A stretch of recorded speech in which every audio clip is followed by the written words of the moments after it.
ನಮಗೋಸ್ಕರ ಪ್ರೀತಿಸಿ ನಮಗೋಸ್ಕರ ಮಾಡಿರುವಂತಹ ಸೃಷ್ಟಿಯನ್ನು ನೋಡಿ ಬೆರಗಾಗಿ ನಿಮಗೆ ಇನ್ನೂ ಸಹ ಹತ್ತಿರ ಆಗುವಂತಹ ಮಕ್ಕಳಾಗಿ ನಮ್ಮನ್ನು ಮಾರ್ಪಡಿಸಿ ಹೇಳ್ತಿರುವಂತಹ ನನಗೆ ಪರಿಶುದ್ಧಾತ್ಮರ ಸಹಾಯವನ್ನು ಕೇಳ್ತಿರುವಂತಹ ನಿಮ್ಮ ಮಕ್ಕಳಿಗೆ ಅದನ್ನು ಅಂಗೀಕರಿಸಲಿಕ್ಕೆ ಬೇಕಾಗಿರುವಂತಹ ವಿವೇಕವನ್ನು ಸಾತ್ವಿಕತೆಯನ್ನು ದಯಪಾಲಿಸಿ ನನ್ನ ಪ್ರಾರ್ಥನೆ ಯೇಸು ಕ್ರಿಸ್ತರ ನಾಮದಲ್ಲಿ ಸಮರ್ಪಿಸಿ ಬೇಡಿಕೊಳ್ಳುತ್ತಿದ್ದೇನೆ ಪರಲೋಕದಲ್ಲಿರುವ ನಮ್ಮ ತಂದೆಯೇ, ಆಮೆನ್. ಪ್ರಿಯರಾದ ದೇವಜನರೇ, ಇವತ್ತು ನಾವು ಆಲೋಚನೆ ಮಾಡ್ತಿರುವಂತಹ ಅಂಶದ ಹೆಸರು ಮಳೆ. ಅಂಶದ ಹೆಸರನ್ನ ಇನ್ನೊಂದ್ಸಾರಿ ಹೇಳ್ತಿದ್ದೇನೆ. ಇವತ್ತು ನಾವು ಆಲೋಚನೆ ಮಾಡ್ತಿರುವಂತಹ ಅಂಶದ ಹೆಸರು ಮಳೆ. ಇಷ್ಟಕ್ಕೂ ಈ ಮಳೆ ಅನ್ನುವಂತಹ ಅಂಶಕ್ಕೂ ನಾವು ಪ್ರಾರಂಭದಲ್ಲಿ ಆಲೋಚನೆ ಮಾಡಿದಂತಹ ಸಮುದ್ರ ಅನ್ನುವಂತಹ ಅಂಶಕ್ಕೂ ದಯವಿಟ್ಟು ಕನ್ಫ್ಯೂಸ್ ಆಗ್ಬೇಡಿ ಪ್ರಿಯರೇ. ಎರಡು ನೀರಿಗೆ ಸಂಬಂಧಪಟ್ಟಿರುವಂತಹದ್ದಲ್ವಾ ಬ್ರದರ್, ಎರಡು ಒಂದೇ ತರ ಇರುವಂತಹ ಅಂಶ ಅಲ್ವಾ ಬ್ರದರ್ ಅಂತ ಹೇಳಿ ನಾವು ಪ್ರಾರಂಭದಲ್ಲಿ ಆಲೋಚನೆ ಮಾಡಿರುವಂತಹ ಸಮುದ್ರ ಅನ್ನುವಂತಹ ಅಂಶದಲ್ಲಿ ದೇವರು ಸಮುದ್ರವನ್ನ ಹೇಗೆ ಸೃಷ್ಟಿ ಮಾಡಿದ್ರು, ಆ ಸಮುದ್ರದಿಂದ ಮತ್ತೆ ಮನುಷ್ಯರಿಗೆ ಕೊನೆಯಲ್ಲಿ ಸಂದೇಶದ ಕೊನೆಯಲ್ಲಿ ಸಮುದ್ರದ ಮೂಲಕ ಸುನಾಮಿ ಆಗಿರಬಹುದು, ಈ ರೀತಿಯಾಗಿರುವಂತಹ ಅಪಾಯಗಳು ಹೇಗ್ ಸಂಭವಿಸುತ್ತೆ ಅಂತ ಹೇಳಿ ನೋಡಿದ್ವಿ, ಹೌದಲ್ವಾ? ಇವತ್ತು ನಾವು ನೋಡ್ತಿರುವಂತಹ ಈ ಮಳೆ ಅನ್ನುವಂತಹ ಅಂಶದಲ್ಲಿ ಸಮುದ್ರದಿಂದ ಬರುವಂತಹ ಅಪಾಯ ಅಥವಾ ಸಮುದ್ರವನ್ನ ಹೇಗೆ ಸೃಷ್ಟಿ ಮಾಡಿದ್ರು ಅದು ಯಾವುದೂ ಸಹ ನಾವು ಟಚ್ ಮಾಡದೆ ಬರೀ ಮಳೆ ಅನ್ನುವಂತಹ ಅಂಶವನ್ನ ಮಾತ್ರ ಟಚ್ ಮಾಡಿ ಆ ಮಳೆ ಅನ್ನುವಂತಹದ್ರಿಂದ ನಮ್ಗೆ ಆಗುವಂತಹ ಪ್ರಯೋಜನಗಳೇನು, ದೇವರಿಷ್ಟಕ್ಕೂ ಮಳೆಯನ್ನ ಹೇಗ್ ಬರ್ಬೇಕು ಅಂತ ಹೇಳಿ ಪ್ಲಾನ್ ಮಾಡಿದ್ರು, ಈ ರೀತಿಯಾಗಿರುವಂತಹ ವಿಚಾರಗಳನ್ನ ನೋಡ್ಕೊಂಡು ಮುಂದೆ ಹೋಗೋಣ. ಓಕೆ, ಇದೊಂದೇ ಅಂಶ ಉಳಿದಿರುವಂತಹದ್ದು ಪ್ರಕೃತಿ ಅನ್ನುವಂತಹ ಈ ಸೀರೀಸ್ ಅಲ್ಲಿ ನಾವು ರಿವೈಸ್ ಮಾಡ್ಲಿಕ್ಕೆ. ಸೊ ಇದನ್ನ ನೋಡ್ಕೊಂಡು ಇವತ್ತು ಈ ಪ್ರಕೃತಿ ಅನ್ನುವಂತಹ ಸೀರೀಸ್ ಅನ್ನು ಮುಗಿಸಿ ಮುಂದಿನ ವಾರದಿಂದ ಹೊಸ ಅಂಶವನ್ನು ಶುರು ಮಾಡಿ. ಓಕೆ, ನೆಕ್ಸ್ಟ್ ಈ ಮಳೆ ಅನ್ನುವಂತಹದ್ದನ್ನ ನಮ್ಗೇನು ಅರ್ಥ ಆಗುತ್ತೆ? ನಮ್ಮೆಲ್ಲರಿಗೂ ಮಳೆ ಅನ್ನುವಂತಹದ್ದು ಬೇಕಾ? ಮಳೆ ಅನ್ನುವಂತಹದ್ದು ಎಷ್ಟು ಇಂಪಾರ್ಟೆಂಟ್ ಅಂತ ಹೇಳಿ ಚಿಕ್ಕದಾಗಿ ಡಿಸ್ಟರ್ಬೆನ್ಸ್ ಆಗ್ತದೆ. ದಯವಿಟ್ಟು ಎಲ್ರು ಮ್ಯೂಟ್ ಅಲ್ಲಿ ಓದ್ಬೇಕಾದ್ರೆ ಮಾತ್ರ ಅನ್ಮ್ಯೂಟ್ ಮಾಡ್ಕೊಳ್ಳಿ. ಓಕೆ, ಇಷ್ಟಕ್ಕೂ ಈ ಮಳೆ ಅನ್ನುವಂತಹದ್ದು ಮನುಷ್ಯರ ಜೀವನಕ್ಕೆ ಎಷ್ಟು ಅಮೂಲ್ಯವಾಗಿರುವಂತಹದ್ದು, ಮುಖ್ಯವಾಗಿರುವಂತಹದ್ದು ಅಂತ ನಿಮಗೆ ಗೊತ್ತು. ಬೆಳೆ ಅನ್ನುವಂತಹದ್ದು ಸರಿಯಾದ ಸಮಯಕ್ಕೆ ಬೇಕು ಅಂತ ಹೇಳಿದ್ರೆ ಮಳೆ ಬೇಕೇ ಬೇಕಲ್ವಾ? ಅದು ಯಾವಾಗೋ ಬಂದ್ರೆ ಆಗೋದಿಲ್ಲ. ಮಳೆ ತಕ್ಕ ಸಮಯಕ್ಕೆ ಮಳೆ ಅನ್ನುವಂತಹದ್ದು ಬರಬೇಕು. ಇದೇ ಅಲ್ವಾ ನಮ್ಗೆ ಗೊತ್ತಿರುವಂತಹದ್ದು. ಇಷ್ಟಕ್ಕೂ ಮಳೆ ಅನ್ನುವಂತಹದ್ದರ ಬಗ್ಗೆ ನಾವು ಕನಸು ಕಾಣುವುದಕ್ಕಿಂತ ಮುಂಚೆ ನಿಮ್ಮೆಲ್ಲರಿಗೂ ಗೊತ್ತು, ನಾವು ಸಾಕಷ್ಟು ಸಂದೇಶಗಳಿಂದ ಆಲೋಚನೆ ಮಾಡ್ತಾ ಬರ್ತಿದೀವಿ. ಗಾಳಿ ಅನ್ನುವಂತಹದ್ದನ್ನ ನಾವು ಕೋರ್ಕೊಂಡಿಲ್ಲ, ನಾವು ಹುಟ್ಟೋದಕ್ಕಿಂತ ಮುಂಚೆಲೆ ದೇವ್ರು ಕೊಟ್ಟಿತ್ತು, ನಿಜನಾ? ಅದೇ ರೀತಿಯಾಗಿ ಮಳೆನೂ ಸಹ ಭೂಮಿಯ ಮೇಲೆ ಯಾವೊಬ್ಬ ಮನುಷ್ಯನು ಸಹ ಕೋರ್ಕೊಂಡಿರುವಂತಹದ್ದಲ್ಲ. ತಾನು ಹುಟ್ಟುವುದಕ್ಕಿಂತ ಮುಂಚೆ ತಂದೆ ನಾನು ಭೂಮಿಯ ಮೇಲೆ ಬದುಕಿ ಬಾಳ್ಲಿಕ್ಕೆ ನನಗೆ ಮಳೆ ಅನ್ನುವಂತಹದ್ದು ಬೇಕು, ನೀವು ಮಳೆ ಅನ್ನುವಂತಹದ್ದು ತಕ್ಕ ಕಾಲಕ್ಕೆ ನೀವು ಸುರಿಸ್ಬೇಕು ಅಂತ ಯಾವ ಮನುಷ್ಯನು ಸಹ ದೇವ್ರ ಹತ್ರ ರಿಕ್ವೆಸ್ಟ್ ಮಾಡ್ಕೊಂಡಿಲ್ಲ. ಇನ್ಫ್ಯಾಕ್ಟ್ ಆದಾಮನು ಸಹ ತನ್ನ ದೇವ್ರು ಹುಟ್ಟಿಸುವುದಕ್ಕಿಂತ ಮುಂಚೆ ತಂದೆ ನನಗೆ ಮಳೆ ಬೇಕು, ನಾನು ಸೃಷ್ಟಿ ಆದ್ಮೇಲೆ ನನ್ ಬೆಳೆ ಬೆಳ್ಕೊಬೇಕು ಅಂದ್ರೆ ಮಳೆ ಬೇಕು ಅನ್ನುವಂತಹ ಬೇಡಿಕೆಯನ್ನು ದೇವ್ರ ಮುಂದೆ ಇಟ್ಟಿಲ್ಲ, ಹೌದಲ್ವಾ? ದೇವ್ರೇ ಯೋಚನೆ ಮಾಡಿದ್ರೆ ಮಳೆ ಬೇಕು, ನನ್ನ ಮಕ್ಕಳಿಗೆ ಮಳೆಯನ್ನು ಸುರಿಸುವಂತಹದ್ದು ಅಗತ್ಯ ಅಂತ ಹೇಳಿ ದೇವ್ರೇ ಯೋಚನೆ ಮಾಡಿದ್ರೆ ನಿಜ. ಒಂದ್ಸರಿ ಸತ್ಯವೇದದಲ್ಲಿ ನೋಡೋಣ ದೇವ್ರು ಏನಂತ ಅನ್ಕೊಂಡ್ರು ಮಳೆಯ ಬಗ್ಗೆ ಅಂತ ಹೇಳಿ. ಆದಿಕಾಂಡ 2ನೇ ಅಧ್ಯಾಯ ದೇವರ ತಲೆಯಲ್ಲಿ ಮಳೆ ಅನ್ನುವಂತಹ ಆಲೋಚನೆ ಯಾವಾಗ ಹುಟ್ಟಿತು ಅಂತ ಒಂದ್ಸರಿ ನೋಡೋಣ. ಆದಿಕಾಂಡ 2ನೇ ಅಧ್ಯಾಯ 5ನೇ ವಚನ, 2:5. ಯೆಹೋವನು ಭೂಮಿಯಾಕಾಶಗಳನ್ನು ಉಂಟು ಮಾಡಿದಾಗ ಯಾವ ಗಿಡವಾದರೂ ಭೂಮಿಯಲ್ಲಿ ಇರಲಿಲ್ಲ, ಯಾವ ಫಲವೂ ಹುಟ್ಟ ಇರಲಿಲ್ಲ, ಯಾಕೆಂದರೆ ಯೆಹೋವ ದೇವರು ಭೂಮಿಯ ಮೇಲೆ ಮಳೆಯನ್ನು ಸುರಿಸಿರಲಿಲ್ಲ. ಈ ವಚನದಿಂದ ನಮ್ಗೇನ್ ಅರ್ಥ ಆಯ್ತು ಪ್ರಿಯರೇ? ಯೆಹೋವ ದೇವರು ಭೂಮಿಯಾಕಾಶಗಳನ್ನು ಉಂಟು ಮಾಡಿದಾಗ ಯಾವ ಗಿಡವಾದರೂ ಭೂಮಿಯಲ್ಲಿ ಇರಲಿಲ್ಲ, ಯಾವ ಪಲ್ಯವೂ ಹುಟ್ಟಿರಲಿಲ್ಲ, ಯಾಕೆಂದರೆ ಯೆಹೋವ ದೇವರು ಭೂಮಿಯ ಮೇಲೆ ಮಳೆಯನ್ನು ಸುರಿಸಿರಲಿಲ್ಲ. ಇವಾಗ ನೀವ್ ಹೇಳಿ, ಈ ಮಳೆ ಸುರಿಸಿಲ್ಲ ಅಂತ ಹೇಳಿ ದೇವ್ರು ಮಾತಾಡ್ತಿದಾರಲ್ವಾ? ಈ ಕಾಲ ಆದಾಮನನ್ನ ಹುಟ್ಟಿಸಿದ ನಂತರದ ಕಾಲನ, ಆದಾಮನನ್ನ ಹುಟ್ಟಿಸುವುದಕ್ಕಿಂತ ಮುಂಚಿನ ಕಾಲನ? ಮುಂಚಿನ ಕಾಲ. ಅಂದ್ರೆ ಇನ್ನು ಭೂಮಿ ಮೇಲೆ ದೇವರು ಆದಾಮನನ್ನು ಹುಟ್ಟಿಸಿರ್ಲಿಲ್ಲ? ಇಲ್ಲ. ಆದಾಮನನ್ನ ಭೂಮಿಯ ಮೇಲೆ ಹುಟ್ಟಿಸುವುದಕ್ಕಿಂತ ಮುಂಚೆ ದೇವ್ರು ಏನ್ ಮಾತಾಡ್ತಿದ್ದಾರೆ? ನಾನು ಭೂಮಿಯ ಮೇಲೆ ಇನ್ನೂ ಮಳೆ ಸುರಿಸಿಲ್ಲ ಅಂತ ಹೇಳಿ ಮಾತಾಡ್ತಿದ್ದಾರೆ. ಆದ್ರೆ ಮಳೆ ಅನ್ನುವಂತ ಆಲೋಚನೆ ಯಾವಾಗಿತ್ತು ದೇವರ ಮನಸ್ಸಿನಲ್ಲಿ? ಆದಾಮನನ್ನು ಹುಟ್ಟಿಸಿದ ನಂತರನ, ಆದಾಮನನ್ನು ಹುಟ್ಟಿಸುವುದಕ್ಕಿಂತ ಮುಂಚೆನಾ? ಮುಂಚೆನೆ ಇತ್ತು. ಅಂದ್ರೆ ನನ್ನ ಮಕ್ಕಳನ್ನ ನಾನು ಭೂಮಿಯ ಮೇಲೆ ಸೃಷ್ಟಿ ಮಾಡ್ಬೇಕಂದ್ರೆ ಅವರನ್ನು ಸೃಷ್ಟಿ ಮಾಡುವುದಕ್ಕಿಂತ ಮುಂಚೆ ಮಳೆ ಅನ್ನುವಂತಹದ್ದು ಏರ್ಪಾಟಾಗ್ಬೇಕು. ನನ್ನ ಮಕ್ಕಳು ಭೂಮಿಯ ಮೇಲೆ ಬರ್ತಾರೆ ಅಂದ್ರೆ ಅವ್ರಿಗೆ ಮಳೆ ಬೇಕು, ಅದನ್ನ ನಾನು ಮುಂಚೆನೆ ರೆಡಿ ಮಾಡಿರ್ಬೇಕು. ನಾನು ಆಗ್ಲೇ ಹೇಳಿದ್ನಲ್ವಾ, ಯಾರು ಕೋರ್ಕೊಂಡಿಲ್ಲ ಮಳೆ ಅನ್ನುವಂತಹದ್ದು ಬೇಕು ಅಂತ. ಮಳೆ ಸುರಿಬೇಕು ಭೂಮಿಯ ಮೇಲೆ ಅಂತ ನಾವ್ ದೇವರನ್ನ ಕೇಳ್ಕೊಂಡಿಲ್ಲ, ನಾವ್ ರಿಕ್ವೆಸ್ಟ್ ಮಾಡಿಲ್ಲ. ಅದಕ್ಕೋಸ್ಕರ ದೇವರು ತನಗೆ ತಾನೇ ಯೋಚನೆ ಮಾಡಿ ನನ್ನ ಮಕ್ಕಳು ಭೂಮಿಯ ಮೇಲೆ ಬದುಕಿ ಬಾಳ್ಬೇಕಂತ ಹೇಳಿದ್ರೆ ಮಳೆ ಬೇಕು ಅನ್ನುವಂತ ಉದ್ದೇಶದಿಂದ ಮಳೆಯನ್ನ ಏರ್ಪಾಟು ಮಾಡಿದ್ದಾರೆ. ನಾವ್ ಕೇಳ್ಕೊಳ್ಳದೆ ಹೋದ್ರು ಏರ್ಪಾಟು ಮಾಡಿದ್ದಾರೆ. ಹೌದಾ? ಗಾಳಿಯನ್ನ ನಾವು ಕೋರ್ಕೊಂಡಿಲ್ಲ, ದೇವರು ಸೃಷ್ಟಿ ಮಾಡಿದ್ರು. ಮಳೆ ಅನ್ನುವಂತಹದನ್ನ ನಾವು ಕೋರ್ಕೊಂಡಿಲ್ಲ, ದೇವರು ಸೃಷ್ಟಿ ಮಾಡಿದ್ದಾರೆ. ಮುಂದೆ ಇನ್ನು ಮಳೆ ಬಗ್ಗೆ ಇನ್ನೂ ಏನೇನಂತೆ? ಯೋಬನ ಗ್ರಂಥ 37ನೇ ಅಧ್ಯಾಯ 11ನೇ ವಚನ. 37:11. ಇದಲ್ಲದೆ ಮೋಡಗಳ ಮೇಲೆ ಮಂಜಿನ ಭಾರವನ್ನು ಹೇರಿ ತನ್ನ ಮಿಂಚಿನ ಮೇಘಮಂಡಲವನ್ನು ಹರಡುವನು. ಏನಂತ ಅಂದ್ರು? ಇದಲ್ಲದೆ ಮೋಡಗಳ ಮೇಲೆ ಮಂಜಿನ ಭಾರವನ್ನು ಹೇರಿ ತನ್ನ ಮಿಂಚಿನ ಮೇಘಮಂಡಲವನ್ನು ಹರಡುವನು. ಇದೆಲ್ಲ ಆಗ್ಬೇಕು ಪ್ರಿಯರೇ. ಮಳೆ ಆಗ್ಬೇಕಾದ್ರೆ ಸುಮ್ನೆ ಆಗೋದಿಲ್ಲ. ನಮಗ್ ಮಳೆ ಬರ್ತಿದೆ ಅಂತ ಹೇಳಿದ್ರೆ, ಕಂಟಿನ್ಯೂಸ್ ಆಗಿ ಅಷ್ಟೊಂದು ನೀರ್ ಬರ್ತಿದೆ ಅಂತ ಹೇಳಿದ್ರೆ ಮೇಲಿಂದ, ಎಲ್ಲಿಂದ ಬರ್ತಿದೆ ಅದು? ದೇವ್ರು ಹೇಳ್ತಿದ್ದಾರೆ. ದೇವ್ರು ಏನ್ ಮಾಡ್ತಿದ್ದಾರೆ ಗೊತ್ತಾ? ಮೋಡಗಳ ಮೇಲೆ ಮಂಜಿನ ಭಾರವನ್ನು ಹೇರಿ. ನೀವ್ ತಲೆ ಎತ್ತಿದ್ರೆ ಆಕಾಶದಲ್ಲಿ ನಿಮ್ಗೆ ಕಾಣಿಸುತ್ತಲ್ವ ಮೋಡಗಳು? ಇಷ್ಟಕ್ಕೂ ಆ ಮೋಡಗಳ ಮೇಲೆ ಮಂಜಿನ ಭಾರವನ್ನ ಹೇರ್ತಿದಾರಂತೆ ದೇವರು. ಯಾವತ್ತಾದ್ರೂ ಯೋಚನೆ ಮಾಡಿದ್ರೆ ಒಂದ್ಸರಿ, ನಿಮ್ಮ ತಲೆ ಎತ್ತಿದಾಗ ಮೋಡ ನಿಮ್ಗೆ ಏನ್ ಕಾಣಿಸುತ್ತೆ? ಹೊರಗಡೆ ಹೋದಾಗ ಆ ಮೋಡವನ್ನ ನೋಡಿದಾಗ, ಅಬ್ಬಾ ಇಷ್ಟು ದೊಡ್ಡ ಮೋಡ, ಇದಕ್ಕೊಂದು ಪಿಲ್ಲರ್ ಇದೆಯಾ? ಈ ಮೋಡಕ್ಕೆ ಒಂದು ಪಿಲ್ಲರ್ ಇದೆಯಾ? ನೀವ್ ಮನೆ ಕಟ್ಟಬೇಕಾದ್ರೆ, ಮೋಲ್ಡ್ ಹಾಕ್ಬೇಕಾದ್ರೆ ಕೆಳಗಡೆ ಪಿಲ್ಲರ್ ಇರ್ಬೇಕು, ನಿಜಾನ? ಈ ಮೋಡ ಅನ್ನುವಂತಹದಕ್ಕೆ ಪಿಲ್ಲರ್ ಇದೆಯಾ? ಯಾರಾದ್ರೂ ಕಟ್ಟಿರುವಂತಹ ಪಿಲ್ಲರ್ ಇದೆಯಾ? ಇಲ್ಲ. ಅಷ್ಟೊಂದು ದೊಡ್ಡ ಭಾರವಾಗಿರುವಂತಹ ಮೋಡ ಹೇಗ್ ನಿಂತಿದೆ? ಹೀಗೆ ನಿಂತಿದೆ.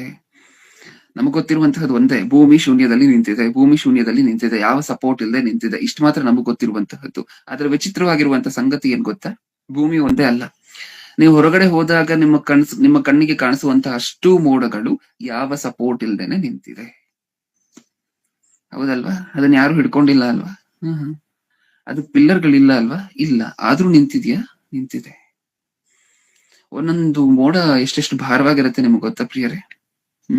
ಒಂದು ಮೋಡ, ಒಂದು ದೊಡ್ಡ ಮೋಡ, ಕ್ಯುಮುಲೋ ನಂಬಸ್ ಕ್ಲೌಡ್ಸ್ ಅಂತ ಹೇಳಿ ಕರಿತೀವಿ, ಮಳೆ ಜಾಸ್ತಿ ತರುವಂತಹ ಮೋಡಕ್ಕೆ.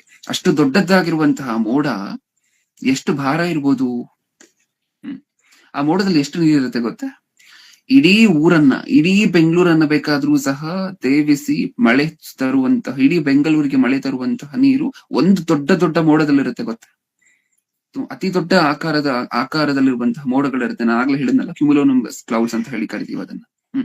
ಆ ಮೋಡಕ್ಕೆ ಎಷ್ಟು ಶಕ್ತಿ ಇರುತ್ತೆ ಅಂದ್ರೆ, ಒಂದು ಊರು ಪೂರ್ತಿ, ಒಂದು ಸಿಟಿಯನ್ನ ಪೂರ್ತಿ ಮಳೆಯಿಂದ ಒದ್ದೆ ಮಾಡುವಂತ ಕೆಪಾಸಿಟಿ ಇರುತ್ತೆ ಒಂದು ದೊಡ್ಡ ದೊಡ್ಡ ಮೋಡಕ್ಕೆ. ಅದ್ರ ಭಾರ ಎಷ್ಟಿರ್ಬೋದು ನೀವು ಯೋಚನೆ ಮಾಡಿ ನೋಡಿ. ಒಂದು ಟ್ಯಾಂಕರ್ ನೀರನ್ನ ತರುವಂತಹ ಒಂದು ಟ್ರಾಕ್ಟರ್ ಅಥವಾ ನೀವ್ ನೋಡುವಂತಹ ಮಿನಿ ಲಾರಿಗಳು ಎಷ್ಟೋ ಟನ್ಗಳು ವೆಯ್ಟ್ ಇರುತ್ತೆ ಅಂತ ನಿಮ್ಗೆ ಅನ್ಸಿದ್ರೆ, ಇಡೀ ಊರಿಗೆ ನೀರು ತರುವಂತಹ ಒಂದು ಮೋಡ, ಅದರ ವೆಯ್ಟ್ ಎಷ್ಟಿರ್ಬಹುದು? ಅಷ್ಟು ಭಾರ ಇದ್ರೂ ದೇವ್ರು ಯಾವ ಪಿಲ್ಲರ್ ಆಗದೆ ನಿಲ್ಸಿದಾರ ಅದನ್ನ? ಹೌದು. ಮೋಡದ ಮೇಲೆ ಮಂಜಿನ ಭಾರವನ್ನ ಹೇರಿ ದೇವರು, ಮೋಡದ ಮೇಲೆ ಮಂಜಿನ ಭಾರವನ್ನ ಹೇರಿ. ಇಷ್ಟಕ್ಕೂ ನಿಮಗೇನ್ ಬರುತ್ತಲ್ವಾ ಪ್ರಿಯರೇ? ಮಳೆ ನೀರು. ಆ ಮಳೆ ನೀರು ನೀರಾಗಿ ಕನ್ವರ್ಟ್ ಆಗುವುದಕ್ಕಿಂತ ಮುಂಚೆ ಇದು ನೀರಾಗಿರೋದಿಲ್ಲ. ಮೋಡದಲ್ಲಿ ಇರ್ಬೇಕಾದ್ರೆ ಒಂದು ರೀತಿಯಾಗಿರುವಂತಹ ಮಂಜಾಗಿರುತ್ತೆ, ಸಾಲಿಡ್ ಫಾರ್ಮ್ ಅಲ್ಲಿ ಇರುತ್ತೆ, ಲಿಕ್ವಿಡ್ ಫಾರ್ಮ್ ಅಲ್ಲಿ ಇರೋದಿಲ್ಲ, ದ್ರವ ರೂಪದಲ್ಲಿ ಇರೋದಿಲ್ಲ, ಗಟ್ಟಿಯಾಗಿರುವಂತಹ ಪದಾರ್ಥದ ರೂಪದಲ್ಲಿ ಇರುತ್ತೆ. ಅದು ಅಲ್ಲಿಂದ ಬರ್ಬೇಕಾದ್ರೆ ಮತ್ತೆ ಟೆಂಪರೇಚರ್ ಚೇಂಜ್ ಆಗಿ ನೀರಾಗಿ ಕನ್ವರ್ಟ್ ಆಗುತ್ತೆ ನಮ್ಮ ಹತ್ರ ಬರೋಷ್ಟ್ರಲ್ಲಿ, ಮಳೆಯಾಗಿ. ಹೌದಾ? ಇಷ್ಟೊಂದು ಸೈನ್ಸ್ ಇದೆಯಾ ಇದರ ಹಿಂದೆ? ಇಷ್ಟೊಂದು ಸೈನ್ಸ್ ಅನ್ನ ಯಾರು ಮೈಂಟೈನ್ ಮಾಡ್ಬೇಕು ಅಂತ, ಇಷ್ಟೊಂದು ಸೈಂಟಿಫಿಕ್ ಆಗಿ ಇದೆಲ್ಲ ವರ್ಕ್ ಆಗ್ಬೇಕು ಅಂತ ಹೇಳಿದ್ರೆ ಇದರ ಹಿಂದೆ ಇರುವಂತಹ ದೇವ್ರಂತೆ. ನೀವು ಓದಂತಹ ವಚನದಲ್ಲಿ ಅದೇ ಇರುವಂತಹದ್ದು. ಇನ್ನೊಂದ್ಸರಿ ಓದೋಣ. ಇದಲ್ಲದೆ ಮೋಡಗಳ ಮೇಲೆ ಮಂಜಿನ ಭಾರವನ್ನು ಹೇರಿ ತನ್ನ ಮಿಂಚಿನ ಮೇಘಮಂಡಲವನ್ನು ಹರಡುವನು. ಮೋಡದ ಮೇಲೆ ಮಂಜಿನ ಭಾರವನ್ನು ಹೇರಿದಂತವರು ದೇವರೇ. ಆ ಭಾರ ಇರುವಂತಹ ಮೋಡವನ್ನ ಆಕಾಶದಲ್ಲಿ ನಿಲ್ಲಿಸಿದಂತವರು ದೇವರೇ. ಯಾವತ್ತಾದ್ರೂ ಬಿದ್ದೋಗಿದ್ಯಾ? ಯಾವತ್ತಾದ್ರೂ ಮೋಡಗಳು ಬಿದ್ದೋಗಿರುವಂತಹ ಘಟನೆಗಳಿದೆಯಾ? ನೀವು ಸಾಕಷ್ಟು ಸರಿ ಏನೇನೋ ಕಟ್ತಿರ್ತೀರ ಪ್ರಿಯರೇ ಮೇಲೆಗಡೆ. ಹೌದಾ? ಬೋರ್ಡು, ಅದು ಇದು ಸಾಕಷ್ಟು ಐಟಮ್ಸ್ ಅನ್ನ ಒಂದ್ ಕೆಲವು ಕಾರಣದ ನಿಮಿತ್ತ ಮೇಲೆ ಕಟ್ತಿರ್ತೀರಾ. ಒಂದು ದಾರವನ್ನ ತಗೊಂಡು ಹೋಗಿ ಮೇಲಿನ ಜಾಗದಲ್ಲಿ ಕಟ್ತಿರ್ತೀರಾ. ಸಾಕಷ್ಟು ಸರಿ ನೀವ್ ಕಟ್ಟಿರುವಂತಹದ್ದೆಲ್ಲ ಕೆಳಗಡೆ ಬಿದ್ದಿರುವಂತಹ ಉದಾಹರಣೆಗಳಿದೆಯಾ? ನೀವ್ ಕಟ್ಟಿರುವಂತಹ ಯಾವ ಪದಾರ್ಥವಾದ್ರೂ ಕೆಳಗಡೆ ಉರುಳಿ ಬಿದ್ದಿರುವಂತಹ ಉದಾಹರಣೆಗಳಿದೆಯಾ? ಸಾಕಷ್ಟಿದೆ ಅಲ್ವಾ? ಯಾವತ್ತಾದ್ರೂ ಮೋಡ ಬಿದ್ದಿರುವಂತಹ ನೀವ್ ಕೇಳಿದ್ದೀರಾ? ದೇವರು ಮೋಡವನ್ನ ಎಲ್ಲಿಗೂ ಕಟ್ಟದೆ, ಮೋಡಕ್ಕೆ ಕೆಳಗಡೆ ಪಿಲ್ಲರ್ ಹಾಕದೆ ಮೋಡವನ್ನ ನಿಲ್ಸಿದಾರಂತೆ. ಅದ್ ಯಾವತ್ತಾದ್ರೂ ಕೆಳಗಡೆ ಬಿದ್ದೋಗಿರುವಂತ ಉದಾಹರಣೆ ಇದೆಯಾ? ಏನಕ್ಕೋಸ್ಕರ ಬಿದ್ದಿಲ್ಲ ಗೊತ್ತಾ? ಭೂಮಿಯ ಮೇಲೆ ನೀವಿದ್ದೀರಾ ಅಂತ ಹೇಳಿ, ದೇವರ ಮಕ್ಕಳಾಗಿರುವಂತಹ ನಾವೆಲ್ಲರೂ ಇದ್ದೀವಿ ಅಂತ ಹೇಳಿ.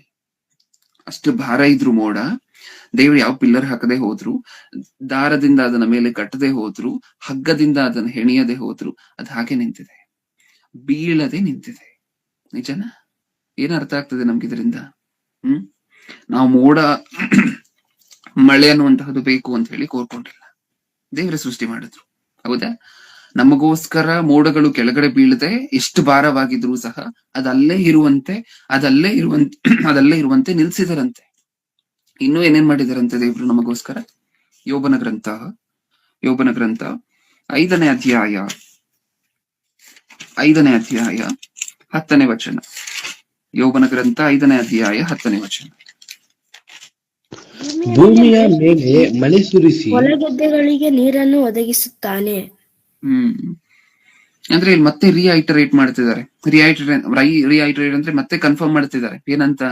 ಭೂಮಿಯ ಮೇಲೆ ಮಳೆ ಸುರಿಸಿ ಹೊಲ ಗದ್ದೆಗಳನ್ನೆಲ್ಲ ಒದ್ದೆ ಮಾಡ್ತಿರುವಂತಹದ್ದು, ನಿಮಗೆ ಬೆಳೆ ಕೊಡ್ತಿರುವಂತಹದ್ದು ಯಾರ್ಯಾರೋ ಅಂತ ಅನ್ಕೊಬಿಡ್ಬೇಡಿ ನೀವು. ನಾನೇ. ನೀವು ಹುಟ್ಟುವುದಕ್ಕಿಂತ ಮುಂಚೆನೆ ಮಳೆಯನ್ನ ಸೃಷ್ಟಿ ಮಾಡಿದಾರಲ್ವಾ? ಅದ್ ಯಾರು ಅಂತ ಹೇಳಿ ನಾವು ಒಂದ್ ವೇಳೆ ಮನುಷ್ಯ ಸತ್ಯವೇದ ಏನು ಅಂತ ಗೊತ್ತಿಲ್ಲ ಅಂತ ಅನ್ಕೊಳ್ಳಿ. ಒಬ್ಬ ಮನುಷ್ಯನಿಗೆ ದೇವ್ರು ಯಾರು ಅಂತ ಹೇಳಿ ಗೊತ್ತಿಲ್ಲ ಅಂತ ಅನ್ಕೊಳ್ಳಿ. ಮಳೆ ಅನ್ನುವಂತ ಒಂದು ಪದ್ಧತಿಯನ್ನ ನೋಡಿದ್ರೆ ಅರ್ಥ ಮಾಡ್ಕೋಬೇಕು, ಗೊತ್ತಾ ದೇವ್ರು ಯಾರು ಅಂತ? ಹೌದಾ ಇಲ್ವಾ? ಮಳೆ ಅನ್ನುವಂತ ಒಂದು ಪದ್ಧತಿಯನ್ನ ನೋಡಿದ್ರೆ ಅರ್ಥ ಆಗೋಗ್ಬೇಕು, ಗೊತ್ತಾ ದೇವ್ರು ಯಾರು ಅಂತ? ಹೌದಾ ಇಲ್ವಾ? ಯಾಕೆಂದ್ರೆ ತಕ್ಕ ಕಾಲಕ್ಕೆ ನೀರು ಬರುತ್ತೆ. ಹೌದಾ? ಮೇಲೆ ಮೋಡಗಳು ಕಾಣಿಸುತ್ತೆ, ಅದ್ರ ಕೆಳಗಡೆ ಬಿದ್ದೋಗೋದಿಲ್ಲ. ಅದೇ ಮೋಡಗಳಿಂದ ಮತ್ತೆ ಮಳೆ ಬರುತ್ತೆ. ಈ ಅದ್ಭುತಕ್ಕೆ ಕಾರಣ ಯಾರಪ್ಪ? ದೇವ್ರು ನಿಜವಾಗ್ಲೂ ಇದ್ದಾರಾ ಇಲ್ವಾ ಅಂತ ಹೇಳಿ ಮಳೆಯನ್ನ ನೋಡಿದ್ರೆ ಗೊತ್ತಾಗೋಗುತ್ತೆ, ಅಪ್ಪ ದೇವ್ರು ಇದ್ದಾರೆ ನಿಜವಾಗ್ಲು. ಈ ಮಳೆ ಅನ್ನುವಂತ ಕಾರ್ಯಕ್ರಮದ ಹಿಂದೆ ಖಚಿತವಾಗಿ ಕನ್ಫರ್ಮ್ ಆಗಿ ಯಾರು ಇದ್ದಾರೆ ಅಂತ ಹೇಳಿ ಗೊತ್ತಾಗೋಗ್ಬೇಕು. ಹೌದಾ? ಸತ್ಯವೇದ ಈ ದೇವ್ರು ಯಾರು ಅಂತ ಹೇಳಿ ಗೊತ್ತಾದ್ರೆ, ಒಂದ್ ವೇಳೆ ದೇವ್ರು ಇದ್ದಾರೆ ಅಂತ ಹೇಳಿ ಗೊತ್ತಾದ್ರೆ, ಅದಾದ ನಂತರ ನಾವು ಒಂದ್ ವೇಳೆ ದೇವ್ರನ್ನ ನಿಜವಾಗ್ಲೂ ಪೂರ್ಣ ಹೃದಯದಿಂದ ಹುಡುಕ್ಲಿಕ್ಕೆ ಪ್ರಯತ್ನ ಪಟ್ರೆ ಸತ್ಯವೇದದ ಹತ್ರನೇ ಬರ್ಬೇಕು, ಗೊತ್ತಾ? ಯಾಕೆಂದ್ರೆ ಈಗ ನೀವ್ ನೋಡ್ತಿರುವಂತಹ ಈ ಮಾತುಗಳ ತರ ಬೇರೆ ಯಾವ ಗ್ರಂಥದಲ್ಲೂ ಇಲ್ಲ ಪ್ರಿಯರೇ. ನಾನೇ ಮಳೆ ಸೃಷ್ಟಿ ಮಾಡಿತ್ತು, ನಿಮಗೋಸ್ಕರ ನೀವು ಹುಟ್ಟುವುದಕ್ಕಿಂತ ಮುಂಚೆನೆ ಯೋಚನೆ ಮಾಡಿದೆ ಅಂತ ಯಾವ್ದಾದ್ರು ಗ್ರಂಥದಲ್ಲಿ ಇದೆಯಾ? ಇಲ್ಲ ಅಲ್ವಾ? ದೇವ್ರು ಏನಂತ ಹೇಳ್ಕೊಂಡಿದ್ದಾರೆ ಇಲ್ಲೂ ಸಹ. ನಾನೇ 10ನೇ ವಚನದಲ್ಲಿ ಭೂಮಿಯ ಮೇಲೆ ಮಳೆ ಸುರಿಸಿ ಹೊಲ ಗದ್ದೆಗಳಿಗೆ ನೀರನ್ನು ಒದಗಿಸುತ್ತಾನೆ. ತನ್ನ ಬಗ್ಗೆ ತಾನೇ ಬರ್ಸ್ಕೊಂಡಿದಾರ?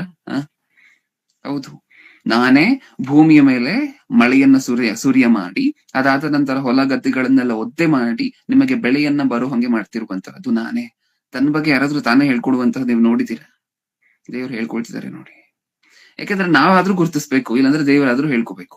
ಎಲ್ಲ ದೇವ್ರು ಮಾಡಿರುವಂತಹದ್ದು ನಮ್ಗೆ ಹೇಗ್ ಗೊತ್ತಾಗ್ಬೇಕು ಹೇಳಿ? ದೇವ್ರು ನಮಗೋಸ್ಕರ ಪಟ್ಟಿರುವಂತ ಕಷ್ಟ ಹೇಗ್ ಗೊತ್ತಾಗ್ಬೇಕು? ಇದು ಒಂದ್ ಕಾಲದಲ್ಲಿ ಪಟ್ಟಿರುವಂತ ಕಷ್ಟ ಅಲ್ಲ, ಪ್ರತಿದಿನ ಪಡ್ತಿರುವಂತ ಕಷ್ಟ. ನಮಗ್ ಮಳೆ ಬೇಕೇ ಬೇಕಲ್ವಾ? ತಕ್ಕ ಕಾಲಕ್ಕೆ ಮಳೆ ಬೇಕಲ್ವಾ? 1 ತಿಂಗಳಿಗೋ 2 ತಿಂಗಳಿಗೋ 15 ದಿನಕ್ಕೋ ಮಳೆ ಬೇಕಲ್ವಾ? ಮಳೆಗಾಲದಲ್ಲಿ ಪ್ರತಿದಿನ ಮಳೆ ಬೇಕಲ್ವಾ? ಪ್ರತಿದಿನ ದೇವರು ಪಡ್ತಿರುವಂತ ಕಷ್ಟ ಇದು, ಅದರಿಂದ ನಮಗೆ ಮಳೆ ಸುರಿತಿದೆ. ನೆಕ್ಸ್ಟ್, ಅಪೊಸ್ತಲರ ಕೃತ್ಯಗಳು 14ನೇ ಅಧ್ಯಾಯ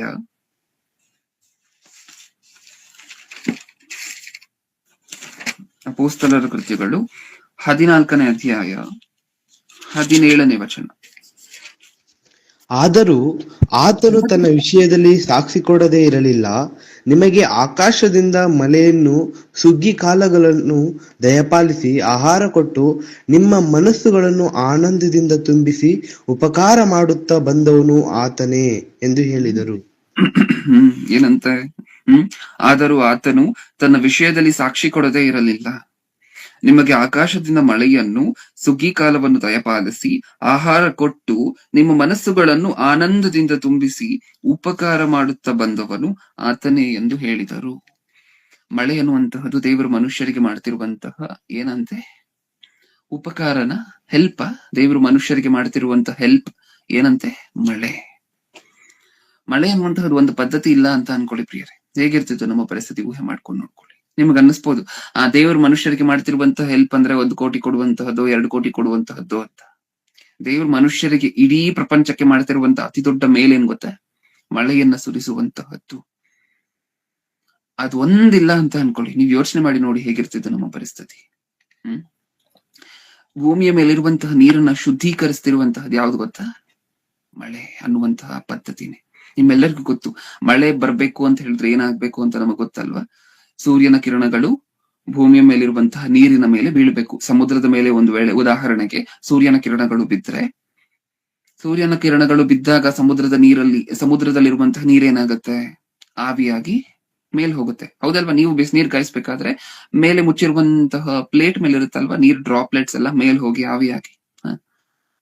ಹಾಗೆ ಸೂರ್ಯನ ಕಿರಣಗಳು ಸಮುದ್ರದ ಮೇಲೆ ಬಿದ್ದಾಗ, ನದಿಯ ಮೇಲೋ ಬಿದ್ದಾಗ, ಆ ನದಿಯಲ್ಲೋ ಸಮುದ್ರದಲ್ಲಿರುವಂತಹ ನೀರು ಅಬೆಯ ರೂಪದಲ್ಲಿ ಮೇಲ್ ಹೋಗುತ್ತೆ, ಹೌದಾ? ಅದು ಮೇಲ್ ಹೋಗಿ ಮೋಡವಾಗಿ ಕನ್ವರ್ಟ್ ಆಗುತ್ತೆ.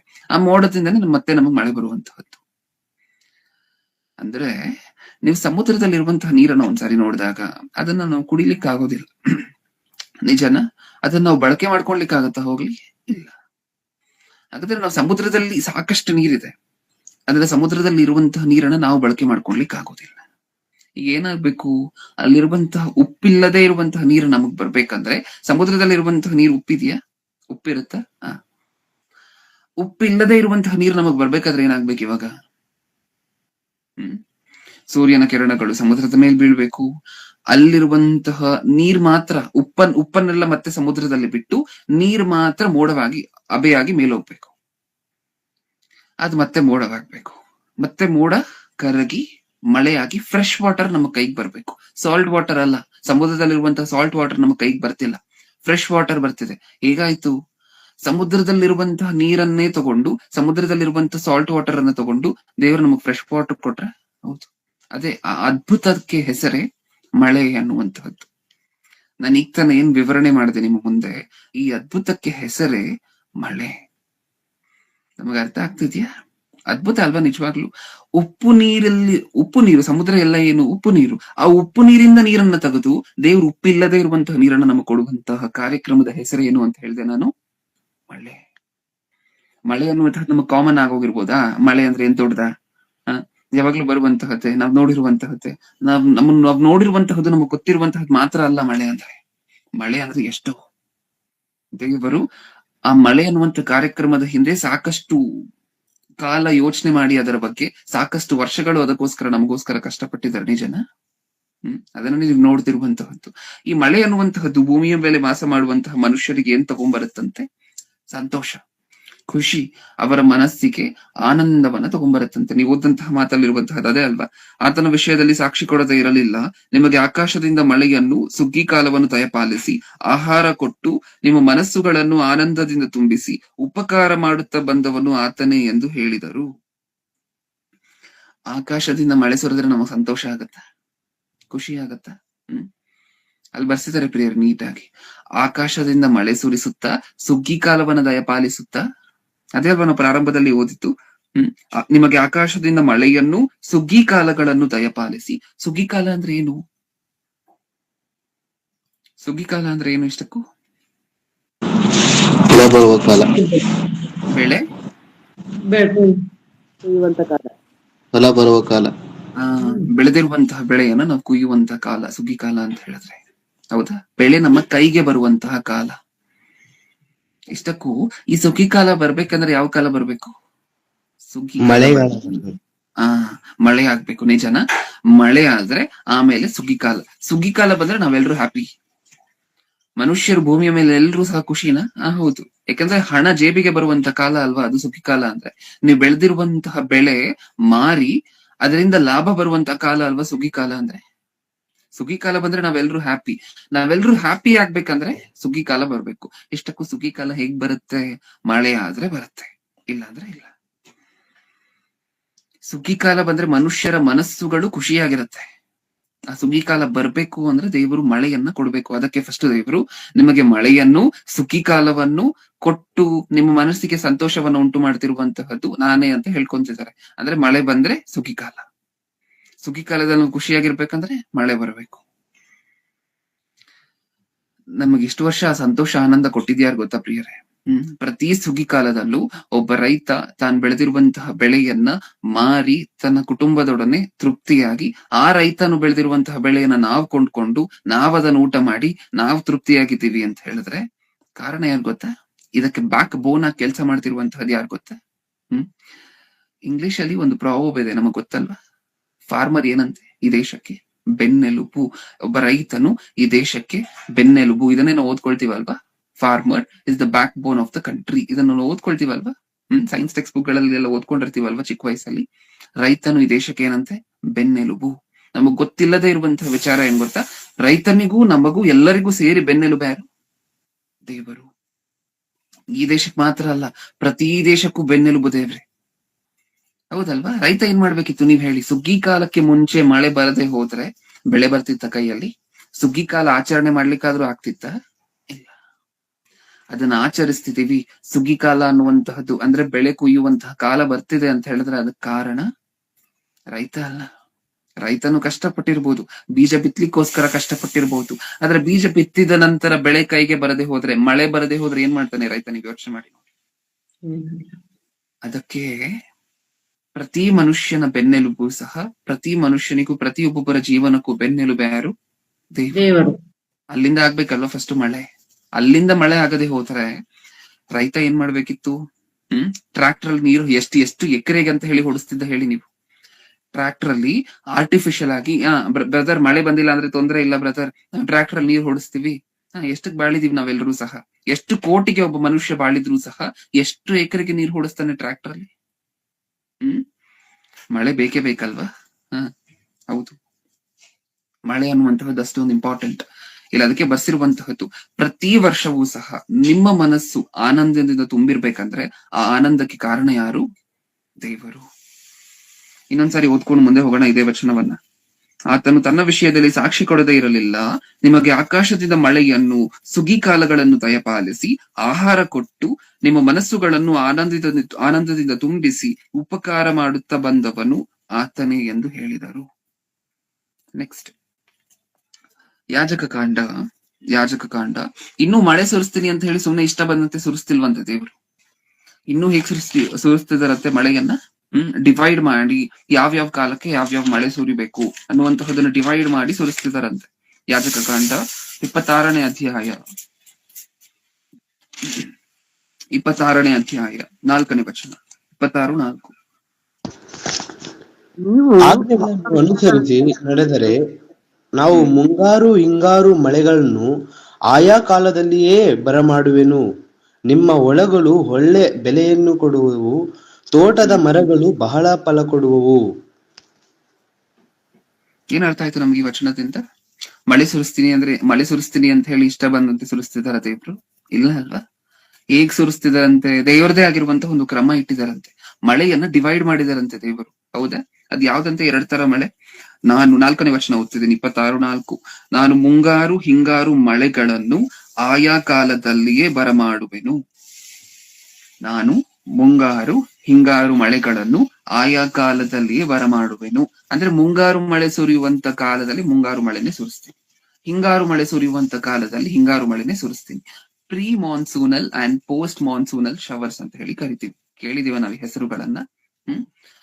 ಸೋಷಿಯಲ್ ಸ್ಟಡೀಸ್ ಅಥವಾ ಸೈನ್ಸ್ ಓದುವಂತಹ ನಿಮ್ಮ ಮಕ್ಕಳು ಅವರ ಹೈಸ್ಕೂಲ್ ಅಲ್ಲಿ ಇದನ್ನೆಲ್ಲ ಓದ್ತಿರ್ತಾರೆ. ನಿಮ್ ಮಕ್ಕಳನ್ನ ಒಂದ್ಸಾರಿ ಕೇಳಿ ನೋಡಿ, ಅಪ್ಪ ಪ್ರೀ ಮಾನ್ಸೂನಲ್ ಶವರ್ಸ್ ಅನ್ನುವಂತ ಪದವನ್ನ ಕೇಳಿದ್ಯಾ ಅಂತ ಹೇಳ್ತಾರ ಅವರು. ಹೂ ಅಂತ. ಅವ್ರ ಶಾಲೆಯಲ್ಲಿ ಹೇಳ್ಕೊಟ್ಟಿದ್ದಾರೆ. ಏನಂತ? ಪ್ರೀ ಮಾನ್ಸೂನಲ್ ಶವರ್ಸ್ ಬೇಕು, ಬೆಳೆ ಬೆಳಿಬೇಕಂದ್ರೆ ಎಲ್ರೂ ಬೆಳೆದಿರುವಂತಹ ಬೆಳೆ ಕೈಗೆ ಬರ್ಬೇಕು ಅಂತ ಹೇಳಿದ್ರೆ ಯಾವ್ಯಾವ ಮಳೆಗಳು ಬೇಕು? ನಮಗ್ ಗೊತ್ತಿರುವಂತಹ ಮಳೆ ಅಷ್ಟೇ ಅಲ್ವಾ? ಆ ಮಳೆಗಳಲ್ಲಿ ಎಷ್ಟು ವಿಧವಾಗಿರುವಂತಹ ಮಳೆಗಳಿದೆಯಂತೆ. Pre monsoonal showers, post monsoonal showers. ಹಿಂಗಾರು ಮಳೆ, ಮುಂಗಾರು ಮಳೆ. ಇದೆರಡು ಬೇರೆ ಬೇರೆ ರೀತಿಯಾಗಿರುವಂತಹ ಮಳೆ. ಆ ಎರಡೂ ಮಳೆಗಿರುವಂತಹ ವ್ಯತ್ಯಾಸ ಏನ್ ಗೊತ್ತಾ? ಅದರಲ್ಲಿ ಒಂದು ಮಳೆ ಮಳೆಗಾಲಕ್ಕಿಂತ ಮುಂಚೆ ಬರುತ್ತೆ, ಇನ್ನೊಂದು ಮಳೆ ಮಳೆಗಾಲದಲ್ಲಿ ಬರುತ್ತೆ.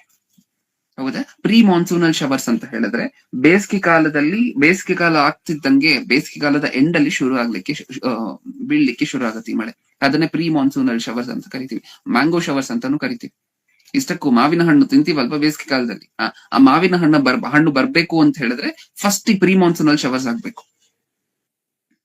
ಹೌದಾ?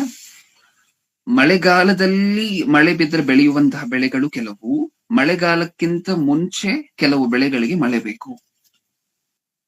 ಅದಕ್ಕೆ ದೇವರು ಪ್ರೀ ಮಾನ್ಸೂನಲ್ ಶವರ್ಸ್ ಕೊಡ್ತೀನಿ, ಪೋಸ್ಟ್ ಮಾನ್ಸೂನಲ್ ಶವರ್ಸ್ ಕೊಡ್ತೀನಿ. ಅಂದ್ರೆ ಹಿಂಗಾರು ಮಳೆ ಕೊಡ್ತೀನಿ, ಮುಂಗಾರು ಮಳೆ ಕೊಡ್ತೀನಿ ತಕ್ಕ ಕಾಲಕ್ಕೆ. ಯಾಕಂದ್ರೆ ಎಲ್ಲಾ ಬೆಳೆಗೂ ಒಂದೇ ಕಾಲದಲ್ಲಿ ಮಳೆ ಬಂದ್ರೆ ಆಗೋದಿಲ್ಲ ಪ್ರಿಯರೇ. ಭೂಮಿಯ ಮೇಲೆ ಬೆಳೆಯುವಂತಹ ಎಲ್ಲಾ ಬೆಳೆಗಳಿಗೂ ಒಂದೇ ಕಾಲದಲ್ಲಿ ಮಳೆ ಬಂದ್ರೆ ಆಗೋದಿಲ್ಲ. ಅದಕ್ಕೆ ರಾಬಿ ಕ್ರಾಪ್ಸ್, ಖಾರಿಫ್ ಕ್ರಾಪ್ಸ್ ಅಂತ ಹೇಳಿ ಡಿವೈಡ್ ಮಾಡ್ತೀವಿ ಬೆಳೆಗಳನ್ನ. ಇದನ್ನ ಕೇಳಿದೀವ ನಾವು, ರಾಬಿ ಬೆಳೆಗಳು, ಖಾರಿಫ್ ಬೆಳೆಗಳು ಅನ್ನುವಂತೆ ಡಿವೈಡ್ ಮಾಡ್ತೀವಿ ನಾವು ಬೆಳೆಗಳನ್ನ. ಅಂದ್ರೆ ಕೆಲವು ಬೆಳೆಗಳಿಗೆ ಪ್ರೀ ಮಾನ್ಸೂನಲ್ ಶವರ್ಸ್ ಬೇಕು, ಮುಂಗಾರು ಮಳೆ ಬೇಕು. ಹೌದಾ? ಇನ್ನೂ ಕೆಲವು ಬೆಳೆಗಳಿಗೆ ಪೋಸ್ಟ್ ಮಾನ್ಸೂನಲ್ ಶವರ್ಸ್ ಬೇಕು, ಹಿಂಗಾರು ಮಳೆ ಬೇಕು. ಈ ಎರಡೂ ರೀತಿಯಾಗಿರುವಂತಹ ಮಳೆಗಳು ಬಂದ್ರೆ ಹಿಂಗಾರು ಮಳೆಯಿಂದ ಬೆಳೆಯುವಂತಹ ಬೆಳೆಗಳು ಸ್ವಲ್ಪ, ಮುಂಗಾರು ಮಳೆಯಿಂದ ಬೆಳೆಯುವಂತಹ ಬೆಳೆಗಳು ಸ್ವಲ್ಪ. ನಮಗ ಅರ್ಥ ಆಗ್ತಿದ್ಯಾ? ಇದು ನಮ್ಗೆ ಗೊತ್ತಿರ್ಲಿಲ್ಲ ಅಲ್ವಾ? ಇಷ್ಟು ದಿನ ಈ ಸಂದೇಶವನ್ನ ನಾವು ಕೇಳುವುದಕ್ಕಿಂತ ಮುಂಚೆ ಆ ಹಿಂಗಾರು ಮಳೆ ಅಂತ ಹೇಳಿ ಒಂದು ಮಳೆ ಇದೆ, ಮುಂಗಾರು ಮಳೆ ಅಂತ ಹೇಳಿ ಒಂದು ಮಳೆ ಇದೆ. ಈ ಪದ್ಧತಿ, ಈ ಕ್ರಮ ನಮಗೆ ಗೊತ್ತಿರ್ಲಿಲ್ಲ ಅಲ್ವಾ? ನೋಡಿದ್ರೆ ನಮಗ್ ಗೊತ್ತಿಲ್ಲ ಅಂತ ಹೇಳಿದ್ರು, ನಾವ್ ಕೇಳದೆ ಹೋದ್ರು, ಡ್ಯಾಡಿ ನಮಗ್ ಹಿಂಗಾರು ಮಳೆನೂ ಬೇಕು, ಮುಂಗಾರು ಮಳೆನೂ ಬೇಕು ಅಂತ ನಾವು ದೇವ್ರ ಹತ್ರ ಕೇಳದೆ ಹೋದ್ರು, ದೇವ್ರು ಮಾತ್ರ ನನ್ನ ಮಕ್ಕಳಿಗೆ ಹಿಂಗಾರು ಮಳೆ ಬೇಕು, ಮುಂಗಾರು ಮಳೆ ಬೇಕು, ಈ ಎರಡು ರೀತಿಯಾಗಿರುವಂತಹ ಮಳೆಗಳು ಬೇಕು ಅಂತ ಹೇಳಿ ಅನ್ಕೊಂಡು ಅದನ್ನ ಕ್ರಿಯೇಟ್ ಮಾಡಿ, ಅದನ್ನ ಸೃಷ್ಟಿ ಮಾಡಿ ತಕ್ಕ ಕಾಲಕ್ಕೆ ಕೊಡ್ತಿದಾರಂತೆ. ಹೌದಾ? ಏನ್ ಅರ್ಥ ಆಗ್ತದೆ ಪ್ರಿಯರೇ ನಮ್ಗೆ ಇದರಿಂದ? ನಮ್ ಬಗ್ಗೆ ಯೋಚನೆ ಮಾಡಿದ್ರ ದೇವ್ರು. ಇನ್ನೊಂದ್ಸರಿ ಓದನ. ನಾನು ಮುಂಗಾರು ಹಿಂಗಾರು ಮಳೆಗಳನ್ನು ಆಯಾ ಕಾಲದಲ್ಲಿಯೇ ಬರಮಾಡುವೆನು. ಇಷ್ಟ ಬಂದಿರುವಂತ ಕಾಲದಲ್ಲ, ಆಯಾ ಕಾಲದಲ್ಲೇ ಬರಹೊಂಗೆ ಮಾಡ್ತೀನಿ. ನೆಕ್ಸ್ಟ್, ನಿಮ್ಮ ಹೊಲಗಳು ಒಳ್ಳೆಯ ಬೆಳೆಯನ್ನು ಕೊಡುವವು, ತೋಟದ ಮರಗಳು, ನಾನ್ ಮಳೆ ಬರೋಂಗ್ ಮಾಡ್ತೀನಲ್ವಾ, ಕರೆಕ್ಟ್ ಟೈಮ್ ಆಗಿ ನಿಮ್ಗೆ ಮಳೆ ಬರುವಂತೆ ಮಾಡ್ತೀನಲ್ವಾ, ಅದರಿಂದ ಏನಾಗತ್ತಂತೆ, ನಿಮ್ಮ ಹೊಲಗಳು ಒಳ್ಳೆ ಬೆಳೆಯನ್ನು ಕೊಡುವವು, ತೋಟದ ಮರಗಳು ಬಹಳ ಫಲ ಕೊಡುವವು, ಕಣ ತುಳಿಸುವ ಕೆಲಸವು, ದ್ರಾಕ್ಷಿಯ ಬೆಳೆಯ ಪರ್ಯಂತರವು, ದ್ರಾಕ್ಷಿ ಬೆಳೆಯನ್ನು ಕೂಡಿಸುವ ಕೆಲಸವು, ಬಿತ್ತನೆಯ ಕಾಲದ ಪರ್ಯಂತರವು ನಡೆಯುವವು. ನೀವು ನಿರಂತರ ಈ ಕೆಲಸಗಳನ್ನೆಲ್ಲ ಮಾಡ್ತಿರ್ತೀರಾ. ನೀವು ಬೆಳೆ ಒಂದ್ ಕಡೆ ಕುಯ್ಕೊಳ್ತಿರ್ತೀರಾ, ಇನ್ನೊಂದ್ ಕಡೆ ಬೆಳೆ ಬೆಳಿತಿರ್ತೀರಾ. ಹೌದಾ? ಇದೆಲ್ಲ ಏನಕ್ಕೋಸ್ಕರ ತಕ್ಕ ಕಾಲಕ್ಕೆ ನೀವ್ ಮಾಡ್ತೀರಾ? ಏನಕ್ಕೋಸ್ಕರ ಮಾಡ್ತೀರಾ ಅಂತ ದೇವ್ರು ಹೇಳ್ತಿದ್ದಾರೆ. ನಾನು ನಿಮಗೆ ಸರಿಯಾದ ಕಾಲದಲ್ಲಿ ಮಳೆ ಕೊಡ್ತೀನಿ, ಆದ್ದರಿಂದ ನೀವು ಬೆಳಿಬೇಕಾಗಿರುವಂತಹ ಬೆಳೆಯನ್ನ ಸರಿಯಾದ ಟೈಮ್ ಬೆಳ್ಕೊಳ್ತೀರಾ, ಕರೆಕ್ಟ್ ಟೈಮ್ ಕುಯ್ತೀರಾ.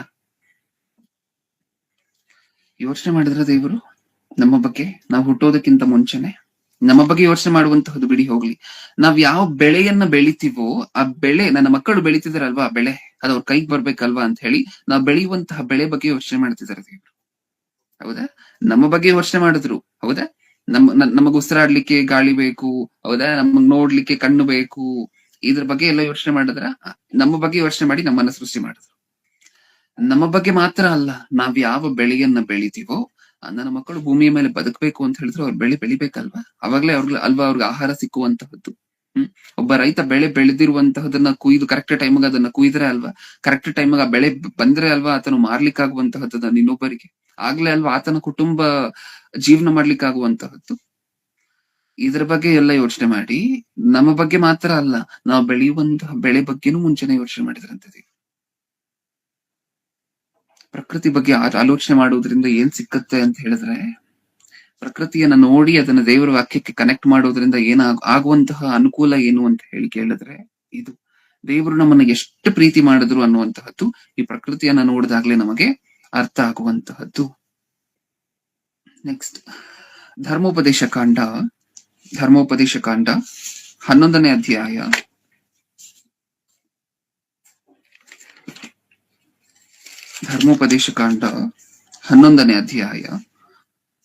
14ನೇ ವಚನ. 11:14. ನಿಮಗೆ ಗೋಧಿ, ದ್ರಾಕ್ಷಿ ಎಣ್ಣೆಯು ಇವುಗಳ ಬೆಳೆ ಚೆನ್ನಾಗಿ ಉಂಟಾಗುವಂತೆ ಆತನು ನಿಮ್ಮ ಭೂಮಿಗೆ ಬೇಕಾದ ಹಿಂಗಾರುಗಳನ್ನು ಸರಿಯಾಗಿ ನಡೆಸುವನು. ಹೌದಾ? ಏನಂದ್ರು? 2 ವಿಚಾರವನ್ನ ನೆನ್ಪಿಟ್ಕೋಬೇಕಂತ ದೇವ್ರು. ಏನಂತೆ? ಫಸ್ಟ್, ಯಾವ ಬೆಳೆಗೆ ಯಾವಾಗ ಮಳೆ ಬರ್ಬೇಕು ಅಂತ ನೆನ್ಪಿಟ್ಕೋಬೇಕಂತೆ. ನೆಕ್ಸ್ಟ್, ಅದಾದ ನಂತರ ಯಾವ್ಯಾವ ಡೇಟ್ಗೆ, ತಿಂಗಳಲ್ಲಿ ಯಾವ್ಯಾವ ದಿನಾಂಕಗಳಿಗೆ ನಾನು ಮಳೆಯನ್ನ ಕೊಡಬೇಕು. ಕೆಲವು ಬೆಳೆಗಳಿಗೆ ಜೂನ್ ಪ್ರಾರಂಭದಲ್ಲಿ ಮಳೆ ಬರಬೇಕು, ಕೆಲವು ಬೆಳೆಗಳಿಗೆ ಜೂನ್ 10ನೇ ತಾರೀಕು 11ನೇ ತಾರೀಕಿಂದ ಮಳೆ ಬರಬೇಕು, ಇನ್ನೂ ಕೆಲವು ಬೆಳೆಗಳಿಗೆ ಆಗಸ್ಟ್ ತಿಂಗಳಲ್ಲಿ ಮಳೆ ಬರಬೇಕು, ಇನ್ನೂ ಕೆಲವು ಬೆಳೆಗಳಿಗೆ ಏಪ್ರಿಲ್ ಅಲ್ಲಿ ಮಳೆ ಬರಬೇಕು. ನಾನ್ ಕತೆ ಹೇಳ್ತಿಲ್ಲ, ನಿಮ್ಗೆ ಗೊತ್ತಿರುವಂತಹ ಯಾರಾದ್ರೂ ರೈತರಿದ್ರೆ ಅವ್ರನ್ನ ಒಂದ್ಸರಿ ಕೇಳಿ ನೋಡಿ. ಅವ್ರು ಬೇರೆ ಬೇರೆ ಬೆಳೆಗಳನ್ನು ಬೆಳಿತಿರುವಂತವ್ರು ನಿಮ್ಗೆ ಗೊತ್ತಿದ್ರೆ ಅವ್ರನ್ನ ಒಂದ್ಸರಿ ಕೇಳಿ ನೋಡಿ. ಎಲ್ಲಾ ಬೆಳೆಗೂ ಒಂದೇ ಕಾಲದಲ್ಲಿ ಮಳೆ ಬಂದ್ರೆ ಆಗುತ್ತಾ ಅಣ್ಣ ಅಂತ ಕೇಳಿ ನೋಡಿ. ಖಂಡಿತ ಆಗೋದಿಲ್ಲ ಅಂತಾರೆ. ಏನಕ್ಕೋಸ್ಕರ? ಕೆಲವು ಬೆಳೆಗಳಿಗೆ ಏಪ್ರಿಲ್ ಅಲ್ಲಿ ಮಳೆ ಬರ್ಬೇಕು, ಕೆಲವು ಬೆಳೆಗಳಿಗೆ ಜೂನ್ ಅಲ್ಲಿ ಮಳೆ ಬರ್ಬೇಕು. ಹೌದಾ? ಇದು ನಿಮಗ್ ಗೊತ್ತಾ ಪ್ರಿಯರೇ? ನಮಗ್ ಗೊತ್ತಾ ಹೋಗ್ಲಿ. ನಮ್ಮಲ್ಲಿ ರೈತರು ಯಾರಿದಾರೋ ಅವ್ರನ್ನ ಹೊರಗಡೆ ತೆಗೆದ್ಬೇಡ. ಬೆಳೆ ಬೆಳೆಯದೇ ಇರುವಂತವ್ರನ್ನ ಈ ಪ್ರಶ್ನೆ ಕೇಳ್ತಿದ್ದೀನಿ. ನಿಮಗ್ ಗೊತ್ತಾ ಆಗಸ್ಟ್ ಅಲ್ಲಿ ಯಾವ್ಯಾವ ಬೆಳೆಗೆ ಮಳೆ ಬರ್ಬೇಕು? ನೀವ್ ಹೇಳಿ. ನಿಮಗ್ ಗೊತ್ತಾ? ಗೊತ್ತಿಲ್ಲ. ಏಪ್ರಿಲ್ ಅಲ್ಲಿ ಯಾವ್ಯಾವ ಬೆಳೆಗೆ ಮಳೆ ಬರ್ಬೇಕು ಅಂತ ಹೇಳಿ. ಯಾವ ಬೆಳೆಗೆ ಜೂನ್ ಅಲ್ಲಿ ಮಳೆ ಬರ್ಬೇಕು ಅಂತ ಹೇಳಿ. ನಮಗ್ ಗೊತ್ತಿಲ್ಲ ಅಲ್ವಾ? ದೇವ್ರು ಮಾತ್ರ ಇದನ್ನ ನೆನ್ಪಿಟ್ಕೊಂಡಿದ್ದಾರಂತೆ. ನನ್ನ ಮಕ್ಕಳು ಕಾಫಿ ಹಾಕಿದ್ದಾರೆ, ಅಥವಾ ನನ್ನ ಮಕ್ಕಳು ಕ್ಯಾಶ್ಯೂ ನಟ್ಸ್ ಹಾಕಿದ್ದಾರೆ. ಹೌದಾ? ನನ್ನ ಮಕ್ಕಳು ಅರ್ಕಾನಟ್ ಹಾಕಿದ್ದಾರೆ. ಅಂದ್ರೆ ಇದೆಲ್ಲ ಬೆಳೆಗಳ ಹೆಸರು. ಈ ಬೆಳೆ ಹಾಕಿರುವಂತಹ ನನ್ನ ಮಕ್ಕಳಿಗೆ ಏಪ್ರಿಲ್ ಅಲ್ಲಿ ಮಳೆ ಕೊಡ್ಬೇಕು, ಈ ಬೆಳೆಯನ್ನ ಹಾಕಿರುವಂತಹ ನನ್ನ ಮಕ್ಕಳಿಗೆ ಜೂನ್ ತಿಂಗಳಲ್ಲಿ ಮಳೆ ಕೊಡ್ಬೇಕು. ಇದನ್ನ ಯಾರು ನೆನ್ಪಿಟ್ಕೊಂತಿದಾರಂತೆ? ಯಾರು ಟೈಮ್ ಟೇಬಲ್ ಮಾಡಿ ಇಟ್ಕೊಂಡಿದಾರಂತೆ? ದೇವರು. ಈಗ ಓದಂತಹ ವಚನದಲ್ಲಿ ಅದೇ ಇರುವಂತಹದ್ದು. ಇನ್ನೊಂದ್ಸರಿ ಓದನ ಅದನ್ನೇ. ಗೋಧಿ, ದ್ರಾಕ್ಷೆ ಬೆಳೆಗಳ ಹೆಸರನ್ನ ಬರ್ಸಿದ್ದಾರೆ ನೋಡಿ. ನಾವು ಬೆಳೆಯುವಂತಹ ಬೆಳೆಗಳ ಹೆಸರನ್ನ ಬರ್ಸಿದ್ದಾರೆ. ಏನಂತ ಹೇಳಿದ್ದಾರೆ? ಗೋಧಿ, ದ್ರಾಕ್ಷೆ, ಎಣ್ಣೆಕಾಯಿ ಇವುಗಳ ಬೆಳೆ ಚೆನ್ನಾಗಿ ಉಂಟಾಗುವಂತೆ ಆತನು ನಿಮ್ಮ ಭೂಮಿಗೆ ಬೇಕಾದ ಮುಂಗಾರು ಹಿಂಗಾರುಗಳನ್ನು, ಅಂದ್ರೆ ಮುಂಗಾರು ಬರೀ ಮುಂಗಾರು ಸುರಿಸಿದ್ರೆ ಆಗೋದಿಲ್ಲ, ಬರೀ ಹಿಂಗಾರು ಸುರಿಸಿದ್ರೆ ಆಗೋದಿಲ್ಲ. ಮುಂಗಾರು ಮತ್ತೆ ಹಿಂಗಾರು, ನೆಕ್ಸ್ಟ್ ಮುಂಗಾರು ಹಿಂಗಾರುಗಳನ್ನು ಸರಿಯಾಗಿ ನಡೆಸುವನು, ಸರಿಯಾಗಿ ತಕ್ಕ ಕಾಲಕ್ಕೆ ಬೇಕಾಗಿರುವಷ್ಟು. ಇದು ಇನ್ನೊಂದು ಕ್ರಮ ಇದೆ ಪ್ರಿಯರೇ ಮಳೆಯಲ್ಲಿ. ಬರೀ ತಕ್ಕ ಕಾಲಕ್ಕೆ ಮಳೆ ಬಂದ್ರೆ ಸಾಕಾಗೋದಿಲ್ಲ. ಜೂನ್ ಅಲ್ಲಿ ಬರ್ಬೇಕಾಗಿರುವಂತ ಮಳೆ ಜೂನ್ ಅಲ್ಲಿ ಬರ್ತದೆ, ಏಪ್ರಿಲ್ ಅಲ್ಲಿ ಬರ್ಬೇಕಾಗಿರುವಂತ ಮಳೆ ಏಪ್ರಿಲ್ ಅಲ್ಲಿ ಬರ್ತದೆ. ಬರೀ ಇಷ್ಟ ಆಗಾದ್ರೆ ಸಾಕಾಗೋದಿಲ್ಲ. ಇನ್ನೂ ಏನಾಗ್ಬೇಕು ಗೊತ್ತಾ? ಎಷ್ಟು ಮಳೆ ಬೇಕೋ ಅಷ್ಟೇ ಮಳೆ ಆಗ್ಬೇಕು. ಮಿಲಿಮೀಟರ್ಸ್ ಅಲ್ಲಿ ಮೆಷರ್ ಮಾಡ್ತೀವಿ ಮಳೆಯನ್ನ. ಹೌದಾ? ಇನ್ನೂ ಜಾಸ್ತಿ ಮಳೆ ಸುರಿದಾಗ CMs ಅಲ್ಲಿ ಮೆಷರ್ ಮಾಡ್ತೀವಿ ಮಳೆಯನ್ನ. ಕೆಲವು ಬೆಳೆಗೆ ಕಮ್ಮಿ ನೀರು ಬರ್ಬೇಕು, ಜಾಸ್ತಿ ನೀರು ಬಂದ್ರೆ ಆ ಬೆಳೆ ಏನಾಗುತ್ತೆ? ಹಾಳಾಗೊಟ್ಟೋಗುತ್ತೆ. ಇನ್ನೂ ಕೆಲವು ಬೆಳೆಗಳಿಗೆ ಹೆಚ್ಚಾಗಿರುವಂತ ನೀರು ಬರ್ಬೇಕು, ಹೆಚ್ಚಾಗಿರುವಂತ ಮಳೆ ಬರ್ಬೇಕು. ಅದಕ್ಕೆ ಸ್ವಲ್ಪ ಮಳೆ ಬಂದ್ರೆ ಆಗೋದಿಲ್ಲ, ಅದು ಒಣಗೋಗುತ್ತೆ. ಅಂದ್ರೆ ಯಾವ ಬೆಳೆಗೆ ಎಷ್ಟು ನೀರ್ ಬೇಕು ಅನ್ನುವಂತಹದನ್ನ ಮೆಷರ್ ಮಾಡ್ತಾರ ದೇವ್ರು. ಭೂಮಿಯ ಮೇಲೆ ಮಳೆ ಆಗೋದಕ್ಕಿಂತ ಮುಂಚೆ ದೇವ್ರು ಏನೇನೆಲ್ಲ ತಲೆಲಿಟ್ಕೊಂಡು ಮಳೆ ಸುರಿಸ್ಬೇಕು ಗೊತ್ತಾ? ಏನೆಲ್ಲ ಯೋಚನೆ ಮಾಡ್ಬೇಕು ದೇವ್ರು? ಫಸ್ಟ್, ಯಾವ ಬೆಳೆಗೆ ಯಾವ ತಿಂಗಳಲ್ಲಿ ಮಳೆ ಕೊಡ್ಬೇಕು, ಫಸ್ಟ್ ಪಾಯಿಂಟ್. ಸೆಕೆಂಡ್ ಪಾಯಿಂಟ್, ಯಾವ ಬೆಳೆಗೆ ಎಷ್ಟು ಮಳೆ ಕೊಡ್ಬೇಕು, ಯಾವ ಬೆಳೆಗೆ ಎಷ್ಟು ಮಳೆ ಕೊಡ್ಬೇಕು. ಅದಕ್ಕೆ ನಾನು ಆಗ್ಲೇ ಹೇಳಿದ್ನಲ್ವಾ, ಪ್ರೀ ಮಾನ್ಸೂನಲ್ ಶವರ್ಸ್, ಬೇಸಿಗೆ ಕಾಲದ ಕೊನೆಯಲ್ಲಿ ಸುರಿಯುತ್ತೆ ಮಳೆ ಅಂತ ಹೇಳಿ. ಆ ಮಳೆ ನೀವು ಮಳೆಗಾಲದ ತರ ಗಂಟೆಗಟ್ಟಲೆ ಸುರಿಯೋದಿಲ್ಲ. ಮಳೆ ಬರೀ 5 ನಿಮಿಷ ಬರುತ್ತೆ ಅಷ್ಟೇ, 5 minutes. ಆ ನೀರು ಹಂಗೆ ಚುಮುಕ್ಸಿದ್ರೆ ಸಾಕು ಯಾವ್ದ್ರ ಮೇಲೆ? ಬೆಳೆಯ ಮೇಲೆ. ಆ ಬೆಳೆಗಳು ಹೊಡೆದು ಹಣ್ಣು ಕೊಡ್ಲಿಕ್ಕೆ, ಹೂವು ಕೊಡ್ಲಿಕ್ಕೆ ಶುರು ಆಗುತ್ತೆ. 5 ನಿಮಿಷ ಬಂದ್ರೆ ಸಾಕು. ಅದು ಅದರ ಸ್ಪೆಷಾಲಿಟಿ. ಹೌದಾ? 5 ನಿಮಿಷನ ಯೋಚನೆ ಮಾಡಿ ಹೆಂಗ್ ಕೊಟ್ರು ದೇವ್ರು ಆ ಮಳೆಯನ್ನ. ಎಷ್ಟು ಮಳೆ ಬೇಕೋ ಅದನ್ನ ಕ್ಯಾಲ್ಕುಲೇಟ್ ಮಾಡ್ತಿದ್ರಂತೆ ದೇವ್ರು. ಸರಿಯಾಗಿ ಎಷ್ಟು ಮಳೆ ಬೇಕೋ ಅಷ್ಟೇ. ಒಬ್ರು ಗೋಧಿ ಬೆಳಿತಾರೆ, ಇನ್ನೊಬ್ರು ದ್ರಾಕ್ಷಿ ಬೆಳಿತಾರೆ. ಇದೆರಡಕ್ಕೂ ಬೇಕಾಗಿರುವಂತಹ ನೀರು ಒಂದೇ ಅಲ್ಲ. ಎರಡಕ್ಕೂ ಬೇಕಾಗಿರುವಂತಹ ನೀರಿನ ಪ್ರಮಾಣ ಒಂದೇ ಅಲ್ಲ, ಬೇರೆ ಬೇರೆ. ಇದನ್ನ ನೋಟ್ ಮಾಡಿ ಇಟ್ಕೊಂಡಿರುವಂತಹದ್ದು ಯಾರಂತೆ? ದೇವ್ರು. ನಮಗ್ ಗೊತ್ತಿಲ್ಲ ಭತ್ತಕ್ಕೆ ಎಷ್ಟು ನೀರ್ ಬೇಕು, ಎಷ್ಟು ಸೆಂಟಿಮೀಟರ್, ಎಷ್ಟು ಮಿಲಿಮೀಟರ್ ನೀರ್ ಬೇಕು ಅನ್ನುವಂಥದ್ದು ನಮಗ್ ಗೊತ್ತಿಲ್ಲ. ರಾಗಿಗೆ ಎಷ್ಟು ಮಿಲಿಮೀಟರ್ ಬೇಕು, ಸೆಂಟಿಮೀಟರ್ ಬೇಕು ಅಂತ ನಮಗ್ ಗೊತ್ತಿಲ್ಲ. ದೇವರು ಕ್ಯಾಲ್ಕುಲೇಟ್ ಮಾಡಿ ಆ ಬೆಳೆಗೆ ಅಷ್ಟಷ್ಟು ನೀರು ಕೊಡ್ತಿದಾರಂತೆ. ಒಂದು ದೇಶದಲ್ಲಿ ಒಂದು ರೀತಿಯಾಗಿರುವಂತ ಬೆಳೆ ಬೆಳೀತಾರೆ, ಇನ್ನೊಂದು ದೇಶದಲ್ಲಿ ಇನ್ನೊಂದು ರೀತಿಯಾಗಿರುವಂತ ಬೆಳೆ ಬೆಳೀತಾರೆ. ಈ ದೇಶದಲ್ಲಿ ಬೆಳೆಯುವಂತಹ ಬೆಳೆಗೆ ನೀರು ಬೇರೆ ಬೇಕು, ಆ ದೇಶದಲ್ಲಿ ಬೆಳೆಯುವಂತಹ ಬೆಳೆಗೆ ನೀರಿನ ಪ್ರಮಾಣ ಬೇರೆ. ಅಂದ್ರೆ ಈ ದೇಶದಲ್ಲಿ ಎಷ್ಟು ಮಳೆ ಬೇಕೋ ಅಷ್ಟು ಮಾತ್ರ ಸುರಿಸಿ, ಆ ದೇಶದಲ್ಲಿ ಎಷ್ಟು ಮಳೆ ಬೇಕೋ ಅಷ್ಟು ಮಾತ್ರ ಸುರಿಸ್ತಿದ್ದಾರೆ. ಇದನ್ನೆಲ್ಲ ಒಂದು ದೇಶದಲ್ಲಿ ಇಷ್ಟು ಮಳೆ ಕೊಡ್ಬೇಕು, ಇನ್ನೊಂದು ದೇಶದಲ್ಲಿ ಅಷ್ಟು ಮಳೆ ಕೊಡ್ಬೇಕು ಅಂತ ಕ್ಯಾಲ್ಕುಲೇಟ್ ಮಾಡ್ತಿರುವಂತಹದ್ದು ಯಾರಂತೆ? ದೇವರು. ಈ ಹೊರಗಿನ ದೇಶಕ್ಕೆಲ್ಲ ಹೋದ್ರೆ ರಾಗಿ ಬೆಳೆಯೋದಿಲ್ಲ ಅವ್ರು ಜಾಸ್ತಿ, ಹೌದಲ್ವಾ? ಅಂದ್ರೆ ರಾಗಿಗೆ ನೀರು ಕಡಿಮೆ ಬೇಕು. ಅಕ್ಕಿ ಜಾಸ್ತಿ ಬೆಳೀತಿದ್ದಾರೆ ಅಂತ ಅನ್ಕೊಳ್ಳಿ ಒಂದು ದೇಶದಲ್ಲಿ, ಅದಕ್ಕೆ ನೀರು ಹೆಚ್ಚು ಬೇಕು. ಆ ದೇಶದಲ್ಲಿ ನೀರು ಹೆಚ್ಚು ಕೊಟ್ಟು ರಾಗಿ ಬೆಳೆಯುವಂತಹ ಪ್ರದೇಶಗಳಲ್ಲಿ ಕಡಿಮೆ ಮಳೆ ಆಗ್ತಿದೆ ಅಂದ್ರೆ ಇದು ಕಾರಣ ಯಾರು ಗೊತ್ತಾ? ದೇವರು. ಇಷ್ಟನ್ನೆಲ್ಲ ನೆನ್ಪಿಟ್ಕೊಂಡ್ರ? ಯೆರೆಮೀಯನ ಗ್ರಂಥ 5ನೇ ಅಧ್ಯಾಯ 24ನೇ ವಚನ. ಯೆರೆಮೀಯನ ಗ್ರಂಥ 5ನೇ ಅಧ್ಯಾಯ 24ನೇ ವಚನ. 5:24. ಮುಂಗಾರು ಹಿಂಗಾರು ಅಂತೂ ಸಕಾಲದ ಮಳೆಯನ್ನು ದಯಪಾಲಿಸಿ ಸುಗ್ಗಿಯ ಕ್ಲುಪ್ತವಾರಗಳನ್ನು ನಮಗಾಗಿ ಪ್ರತ್ಯೇಕಪಡಿಸುವ ನಮ್ಮ ದೇವರಾದ ಯೆಹೋವನಲ್ಲಿ ಭಯಭಕ್ತಿ ಇಡೋಣ ಎಂದು ಮನದಲ್ಲಿ ಅಂದುಕೊಳ್ಳುವುದಿಲ್ಲ. ಇಲ್ಲೇನಂದ್ರು? ಕ್ಲುಪ್ತವಾರಗಳಲ್ಲಿ ದೇವ್ರು ಮಳೆ ಕೊಡ್ಬೇಕಾದ್ರೆ ಕ್ಲುಪ್ತವಾರಗಳಲ್ಲಿ ಕೊಡ್ತಾರಂತೆ. ಆ ಪದ ಓದಿದ್ವಿ, ನಮಗ್ ನೆನಪಿದೆಯಾ? ಅದರಲ್ಲಿ ಮುಂಗಾರು ಹಿಂಗಾರು ಅಂತೂ ಸಕಾಲದ ಮಳೆಯನ್ನು ದಯಪಾಲಿಸಿ ಸುಗ್ಗಿಯ ಕ್ಲುಪ್ತವಾರಗಳನ್ನು ನಮಗಾಗಿ ಪ್ರತ್ಯೇಕಪಡಿಸುವ. ಕ್ಲುಪ್ತವಾರಗಳು, ಕ್ಲುಪ್ತ ಅಂತ ಹೇಳಿದ್ರೆ ಎಕ್ಸಾಕ್ಟ್ ಡೇಟ್ಸ್, ಸರಿಯಾಗಿರುವಂತ ಆಕ್ಯುರೇಟ್ ಆಗಿರುವಂತಹ ಡೇಟ್ ಗಳಲ್ಲಿ ನಡೆಯುತ್ತಂತೆ. ದೇವರು ಏರ್ಪಡಿಸಿರುವಂತಹ ಈ ಮಳೆಗಾಲ, ಸುಗ್ಗಿ ಅನ್ನುವಂತಹದ್ದೆಲ್ಲ ಆಕ್ಯುರೇಟ್ ಆಗಿ ಡೇಟ್ಸ್ ಪ್ರಕಾರ ನಡೆಯುತ್ತಂತೆ, ಮಿಸ್ ಆಗೋದಿಲ್ಲ. ದೇವರು ಕನಸ್ಕೊಂಡಿದ್ದ ಹಂಗೆ ಪ್ರಿಯರೇ, ನನ್ನ ಮಕ್ಕಳಿಗೆ ನನ್ನ ಮಳೆಯನ್ನ ಹೆಂಗ್ ಸುರಿಸ್ಬೇಕು, ಬೇಕಾಗಿರುವಂತ ತಕ್ಕ ಕಾಲಕ್ಕೆ ಸುರಿಸ್ಬೇಕು. ತುಂಬಾ ಜನ ರೈತರು ಕಾಯ್ದಿರ್ತಾರೆ ಗೊತ್ತಾ? ಅಪ್ಪ ಜೂನ್ 3ನೇ ವಾರದಲ್ಲಿ ಮಳೆ ಬರುತ್ತೆ, ನಾವು 1ನೇ ವಾರದಲ್ಲಿ ಬೀಜವನ್ನೆಲ್ಲ ಬಿತ್ತಿ ಮಣ್ಣನ್ನೆಲ್ಲ ಹದ ಮಾಡಿರ್ಬೇಕು ಅಂತ ಹೇಳಿ ಪ್ಲಾನ್ ಮಾಡ್ತಾರೆ ಗೊತ್ತಾ? ನಮಗೆ ಸಾಕಷ್ಟು ಜನ ರೈತರು ಇದನ್ನ ಮಾಡ್ತಾರೆ. ಬೀಜ ಬಿತ್ತುವುದಕ್ಕಿಂತ ಮುಂಚೆ ಮಳೆಯನ್ನ ಎಕ್ಸ್ಪೆಕ್ಟ್ ಮಾಡ್ತಾರೆ, ನಿರೀಕ್ಷಿಸ್ತಾರೆ. ಓಕೆ, ಜೂನ್ 3ನೇ ವಾರದಲ್ಲಿ ಮಳೆ ಬರುತ್ತೆ ಅಂತ ಹೇಳಿ ನಿರೀಕ್ಷಿಸ್ತಾರೆ. ಹಾಗೇ ಮಳೆಯನ್ನ ಸುರಿಸ್ಬೇಕು ಅಂತ ದೇವ್ರು ಕನಸ್ಕೊಂಡಿದ್ದಂತೆ. ಏನಂತೆ? ನನ್ನ ಮಕ್ಕಳು ಯಾವಾಗ ಮಳೆಯನ್ನ ನಿರೀಕ್ಷಿಸ್ತಾರೋ, ಜೂನ್ 3ನೇ ವಾರ ಕೊನೆಯ 3 ದಿನಗಳಲ್ಲಿ ಮಳೆ ಶುರು ಆಗುತ್ತೆ. ಅಂದ್ರೆ 7 ದಿನ ವಾರದಲ್ಲಿದ್ದಾರೆ, ಆ 7 ದಿನದಲ್ಲಿ ಕೊನೆ 3 ವಾರಗಳಲ್ಲಿ ಮಳೆ ಶುರು ಆಗುತ್ತೆ ಅಂತ ನನ್ನ ಮಕ್ಕಳು ಎಕ್ಸ್ಪೆಕ್ಟ್ ಮಾಡ್ತಿದಾರಲ್ವಾ, ನಾನು ಅವಾಗ್ಲೇ ಮಳೆಯನ್ನ ಕೊಡ್ಬೇಕು. ನನ್ನ ಮಕ್ಕಳು ಯಾವಾಗ ಕಾಯ್ತಿದಾರೋ ಅವಾಗೆ ಮಳೆಯನ್ನ ಕೊಡ್ಬೇಕು. ಇದೇ ತರ ಅಂತ ದೇವ್ರು ಕನಸ್ಕೊಂಡಿತ್ತು. ನಾನ್ ಟೈಮ್ ಟೇಬಲ್ ಮಾಡ್ಕೋತೀನಿ, ನನ್ನ ಮಕ್ಕಳು ಯಾವಾಗ ಎಕ್ಸ್ಪೆಕ್ಟ್ ಮಾಡ್ತಿದಾರೋ ಅವಾಗ ಮಳೆಯನ್ನ ಕೊಡ್ತೀನಿ. ಕ್ಲುಪ್ತ ವಾರಗಳು ಅನ್ನುವಂತ ಪದಕ್ಕೆ ಅರ್ಥ ಇದೆ, ಆಕ್ಯುರೇಟ್ ಆಗಿರುವಂತ ಟೈಮ್ ಅಲ್ಲಿ ದೇವ್ರು ಮಳೆಯನ್ನ ಸುರಿಸ್ತಿದಾರಂತೆ. ಓಕೆ, ಈಗ ಇನ್ನೊಂದು ಫೇಸ್ ಅನ್ನ ನೋಡೋಣ. ಈ ಅಂಶದ ಇನ್ನೊಂದು ಫೇಸ್ ಅನ್ನ ನೋಡೋಣ ಕೊನೆ 10 ನಿಮಿಷದಲ್ಲಿ. ಏನನ್ನ ನೋಡ್ತಿದೀವಿ ಇಷ್ಟಕ್ಕೂ? ಯಾವತ್ತಾದ್ರೂ ಮಳೆಗೆ ಸಂಬಂಧಪಟ್ಟಿರುವಂತ ಇಷ್ಟು ರೆಫರೆನ್ಸ್ ಅನ್ನ ಸತ್ಯವೇದದಲ್ಲಿ ತೆಗೆದು ಓದಿದೀವ ಪ್ರಿಯರೇ?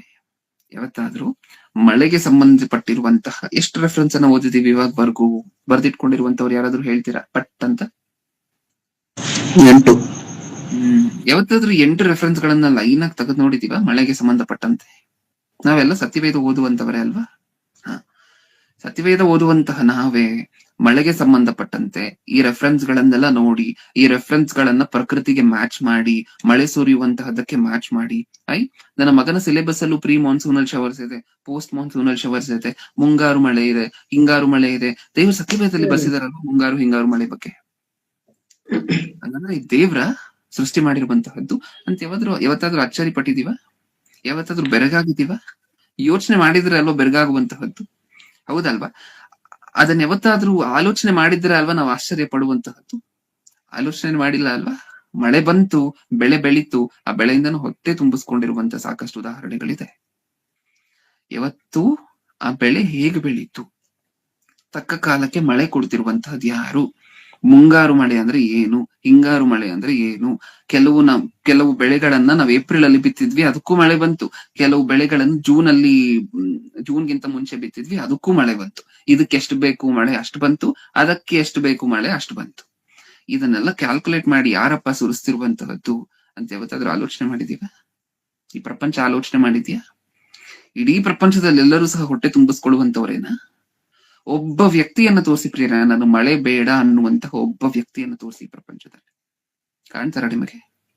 ಕಾಣ್ತಾರ? ಒಬ್ಬೊಬ್ಬರಿಗೂ ಮಳೆ ಅನ್ನುವಂತಹದ್ದು ಬೇಕಾ? ಒಬ್ಬರ ಹೊಟ್ಟೆ ತುಂಬುತ್ತದೆ ಅಂತ ಹೇಳಿದ್ರೆ ಒಂದೊತ್ತು ಆಹಾರದಿಂದ ಮಳೆ ಅನ್ನುವಂತಹದ್ದು ಅದಕ್ಕಿರುವಂತಹ ಮೂಲ ಕಾರಣನ? ಹೌದು. ಆದ್ರೆ ಯಾವತ್ತಾದ್ರೂ ಈ ಮಳೆ ಹೇಗ್ ಬರ್ತದೆ ಅಂತ ಯೋಚನೆ ಮಾಡಿದೀವ? ಯಾರು ಈ ಟೈಮ್ ಟೇಬಲ್ ಎಲ್ಲ ಹಾಕೊಂಡು ಸರಿಯಾಗಿ ಸುರಿಸ್ತಿದ್ದಾರೆ ಅಂತ ಯೋಚನೆ ಮಾಡಿದೀವ? ಇಲ್ಲ. ದೇವ್ರು ಏನಂತ ಕನಸ್ಕೊಂಡಿರ್ತಾರೆ? ಮಳೆಯನ್ನ ಸೃಷ್ಟಿ ಮಾಡ್ಬೇಕಾದ್ರೆ, ಮಳೆ ಅನ್ನುವಂತ ಪದ್ಧತಿಯನ್ನ ಇಡ್ಬೇಕಾದ್ರೆ ಏನಂತ ಕನಸ್ಕೊಂಡಿರ್ತಾರೆ? ನಾನು ಮುಂಗಾರು ಮಳೆಯನ್ನ ಸುರಿಸ್ತೇನೆ, ನಾನು ಹಿಂಗಾರು ಮಳೆಯನ್ನ ಸುರಿಸ್ತೇನೆ, ನಾನು ಯಾವ ಬೆಳೆಗೆ ಎಷ್ಟು ನೀರ್ ಬೇಕೋ ಅಷ್ಟು ನೀರನ್ನ ಕೊಡ್ತೀನಿ. ಇದನ್ನೆಲ್ಲ ನೋಡಿದಂತಹ ನನ್ನ ಮಕ್ಕಳು ಆಶ್ಚರ್ಯಚಕಿತರಾಗಿ, ಬೆರಗಾಗಿ, ವಿಸ್ಮಯಾಕೃತರಾಗಿ ಯೋಚನೆ ಮಾಡ್ತಾರೆ. ನನ್ನ ತಂದೆ ನನಗೋಸ್ಕರ ಎಷ್ಟು ಯೋಚನೆ ಮಾಡಿದ್ರು ಅಂತ ಯೋಚನೆ ಮಾಡ್ತಾರೆ, ಅನ್ಕೊಳ್ತಾರೆ. ನಾನು ನನ್ನ ಮಕ್ಕಳ ನೆನಪಿಗೆ ಬರ್ತೀನಿ. ಅದಕ್ಕೆ ನೀವು ಒಂದು ಮಾತನ್ನ ಓದಿದ್ರಿ, ಫಸ್ಟ್ ಒಂದು ರೆಫರೆನ್ಸ್ ಅನ್ನು ಓದಿದಾಗ, ದೇವರು ತನ್ನ ವಿಷಯದಲ್ಲಿ ಸಾಕ್ಷಿ ಕೊಡದೇ ಇರಲಿಲ್ಲ. ನೆನಪಿದ್ಯಾ ನಮ್ಗೆ ಇದನ್ನು ಓದಿದ್ದು? ದೇವರು ತನ್ನ ವಿಷಯದಲ್ಲಿ ಸಾಕ್ಷಿ ಕೊಡದೇ ಇರಲಿಲ್ಲ. ಈ ಮಾತು ಓದಿರುವಂತಹದ್ದು ನೆನಪಿದ್ಯಾ ನಮಗೆ? ಹೌದು. ಏನದರ ಅರ್ಥ ಏನು? ದೇವರು ತನ್ನ ಬಗ್ಗೆ ಯಾವತ್ತು ಹೇಳ್ಕೊಳ್ದೇ ಇರ್ಲಿಲ್ಲ. ತೋರ್ಸಿದ್ರು, ಮಳೆ ಮಾಡಿ ತೋರ್ಸಿದ್ರು. ದೇವ್ರ ಕಣ್ಣು ಕಾಣದೇ ಇರ್ಬೋದು, ಆದ್ರೆ ದೇವ್ರು ಸೃಷ್ಟಿ ಮಾಡಿರುವಂತ ಮಳೆ ನಮ್ಮ ಕಣ್ಣು ಕಾಣಿಸ್ತಿದ್ಯಾ? ದೇವ್ರು ಸೃಷ್ಟಿ ಮಾಡಿರುವಂತ ಸೂರ್ಯನ ನಮ್ಮ ಕಣ್ಣು ಕಾಣಿಸ್ತಿದನ? ಇದೆಲ್ಲ ಕಣ್ಣು ಕಾಣಿಸ್ತಿದ್ಯಾ? ಇದೆಲ್ಲ ದೇವರು ತನ್ನನ್ನ ಐಡೆಂಟಿಫೈ ಮಾಡ್ಲಿಕ್ಕೆ ನಮಗೋಸ್ಕರ ಇಟ್ಟಿರುವಂತಹ ಸಾಕ್ಷಿಗಳು, ಎವಿಡೆನ್ಸಸ್. ಹೌದಾ? ಕಾಣದೇ ಇರುವಂತಹ ದೇವರನ್ನು ಹೇಗ್ ನಂಬಬೇಕು ಅಂದ್ರೆ, ಕಾಣುವಂತಹ ಮಳೆಯನ್ನು ನೋಡಿ ಕಾಣದೇ ಇರುವಂತಹ ದೇವರನ್ನ ನಂಬಬೇಕು. ಕಾಣದೇ ಇರುವಂತಹ ದೇವರನ್ನ ಹೇಗ್ ನಂಬಬೇಕು ಅಂದ್ರೆ, ಕಾಣುವಂತಹ ಸೂರ್ಯನನ್ನ ನೋಡಿ, ಕಾಣುವಂತಹ ಮೋಡಗಳನ್ನ ನೋಡಿ ಕಾಣದೇ ಇರುವಂತಹ ದೇವರನ್ನ ನಂಬಬೇಕು. ಈ ಮೋಡ ದೇವರಿದ್ದಾರೆ ಅಂತ ಹೇಳಲಿಕ್ಕೆ ಸಾಕ್ಷಿ. ಈ ಮಳೆ ದೇವರು ನಮಗೋಸ್ಕರ ಕಷ್ಟಪಟ್ರು ಅಂತ ಹೇಳಲಿಕ್ಕೆ ಸಾಕ್ಷಿ. ಹೌದಾ? ಮಳೆಯನ್ನ ನೋಡಿದಾಗಾದ್ರೂ ದೇವ್ರ ನೆನಪು ಬರ್ಬೇಕಿತ್ತು, ಬಂದರ? ಮೋಡಗಳನ್ನ, ಅಷ್ಟು ಭಾರ ಇರುವಂತಹ ಮೋಡಗಳು ಹೇಗೆ ಆಕಾಶದಲ್ಲಿ ನೇತಾಡುತ್ತದೆ.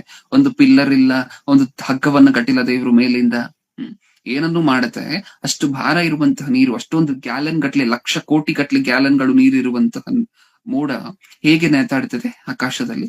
ಯೋಚನೆ ಮಾಡಿದ್ವಾ? ಇಲ್ಲ. ಇಷ್ಟೆಲ್ಲ ಮಾಡಿ ವೇಸ್ಟ್ ಅಲ್ವಾ ಪ್ರಿಯರೇ ದೇವ್ರು? ಒಂದ್ ವೇಳೆ ನಮಗೋಸ್ಕರನೇ ಇದನ್ನೆಲ್ಲ ಮಾಡಿದ್ರು. ಒಂದ್ ವೇಳೆ ನಾವ್ ಗುರ್ತಿಸ್ದೆ ಹೋದ್ರೆ ಇದನ್ನೆಲ್ಲ ದೇವ್ರು ಮಾಡಿದ್ರು ಅಂತ, ಇಷ್ಟು ಮಾಡಿ ವೇಸ್ಟ್ ಅಲ್ವಾ? ಯಾವ ಕಾರಣಕ್ಕೆ ಮಾಡ್ಬೇಕು ಹೇಳಿ? ತಕ್ಕ ಕಾಲಕ್ಕೆ ಏನಕ್ಕೋಸ್ಕರ ಕೊಡ್ಬೇಕು ದೇವ್ರು ಹೇಳಿ? ಏನಕ್ಕೋಸ್ಕರ ಕೊಡ್ಬೇಕು? ಏನಕ್ಕೋಸ್ಕರ ಮಾಡ್ಬೇಕು? ನಾವ್ ಗುರ್ತಿಸ್ತೀವಿ ಅಂತಾನೆ ಇದನ್ನೆಲ್ಲ ಮಾಡಿದ್ದು. ನಾವ್ ದೇವ್ರು ನಮಗೆ ನೆನಪು ಬರ್ತಾರೆ ಇದನ್ನೆಲ್ಲ ನೋಡಿದಾಗ ಅಂತಾನೆ ಇದನ್ನೆಲ್ಲ ಮಾಡಿದ್ರು. ನಮ್ಮ ಅನುಕೂಲಕ್ಕೆ ಮಾಡಿದಂತ ಇಷ್ಟು ಮಾಡಿದಂತಹ ನಮ್ಮ ತಂದೆ ಆ ಅನುಕೂಲವನ್ನ ನಾವು ಉಪಯೋಗ ಮಾಡ್ಕೋಬೇಕಾದ್ರೆ, ಅನುಭವಿಸಬೇಕಾದ್ರೆ ದೇವ್ರ ನೆನಪು ಬರದೆ ಹೋದ್ರೆ ಇದೆಲ್ಲ ಮಾಡಿದ್ ವೇಸ್ಟ್ ಅಲ್ವಾ? ಇನ್ನ ದೇವರು ಕೊಡ್ತಿರುವಂತಹ ಮಳೆಯನ್ನ, ಅದೇ ನೀರನ್ನ ಉಪಯೋಗ ಮಾಡ್ಕೊಂಡು ಜೀವನ ಮಾಡ್ಕೊಂಡು, ಅದೇ ಜೀವನದಲ್ಲಿ ಪಾಪಗಳನ್ನ ಮಾಡ್ಕೊಂಡು ಏನಕ್ ಕೊಡ್ಬೇಕಿತ್ತು ದೇವ್ರ ಇದನ್ನ? ಹೌದಾ?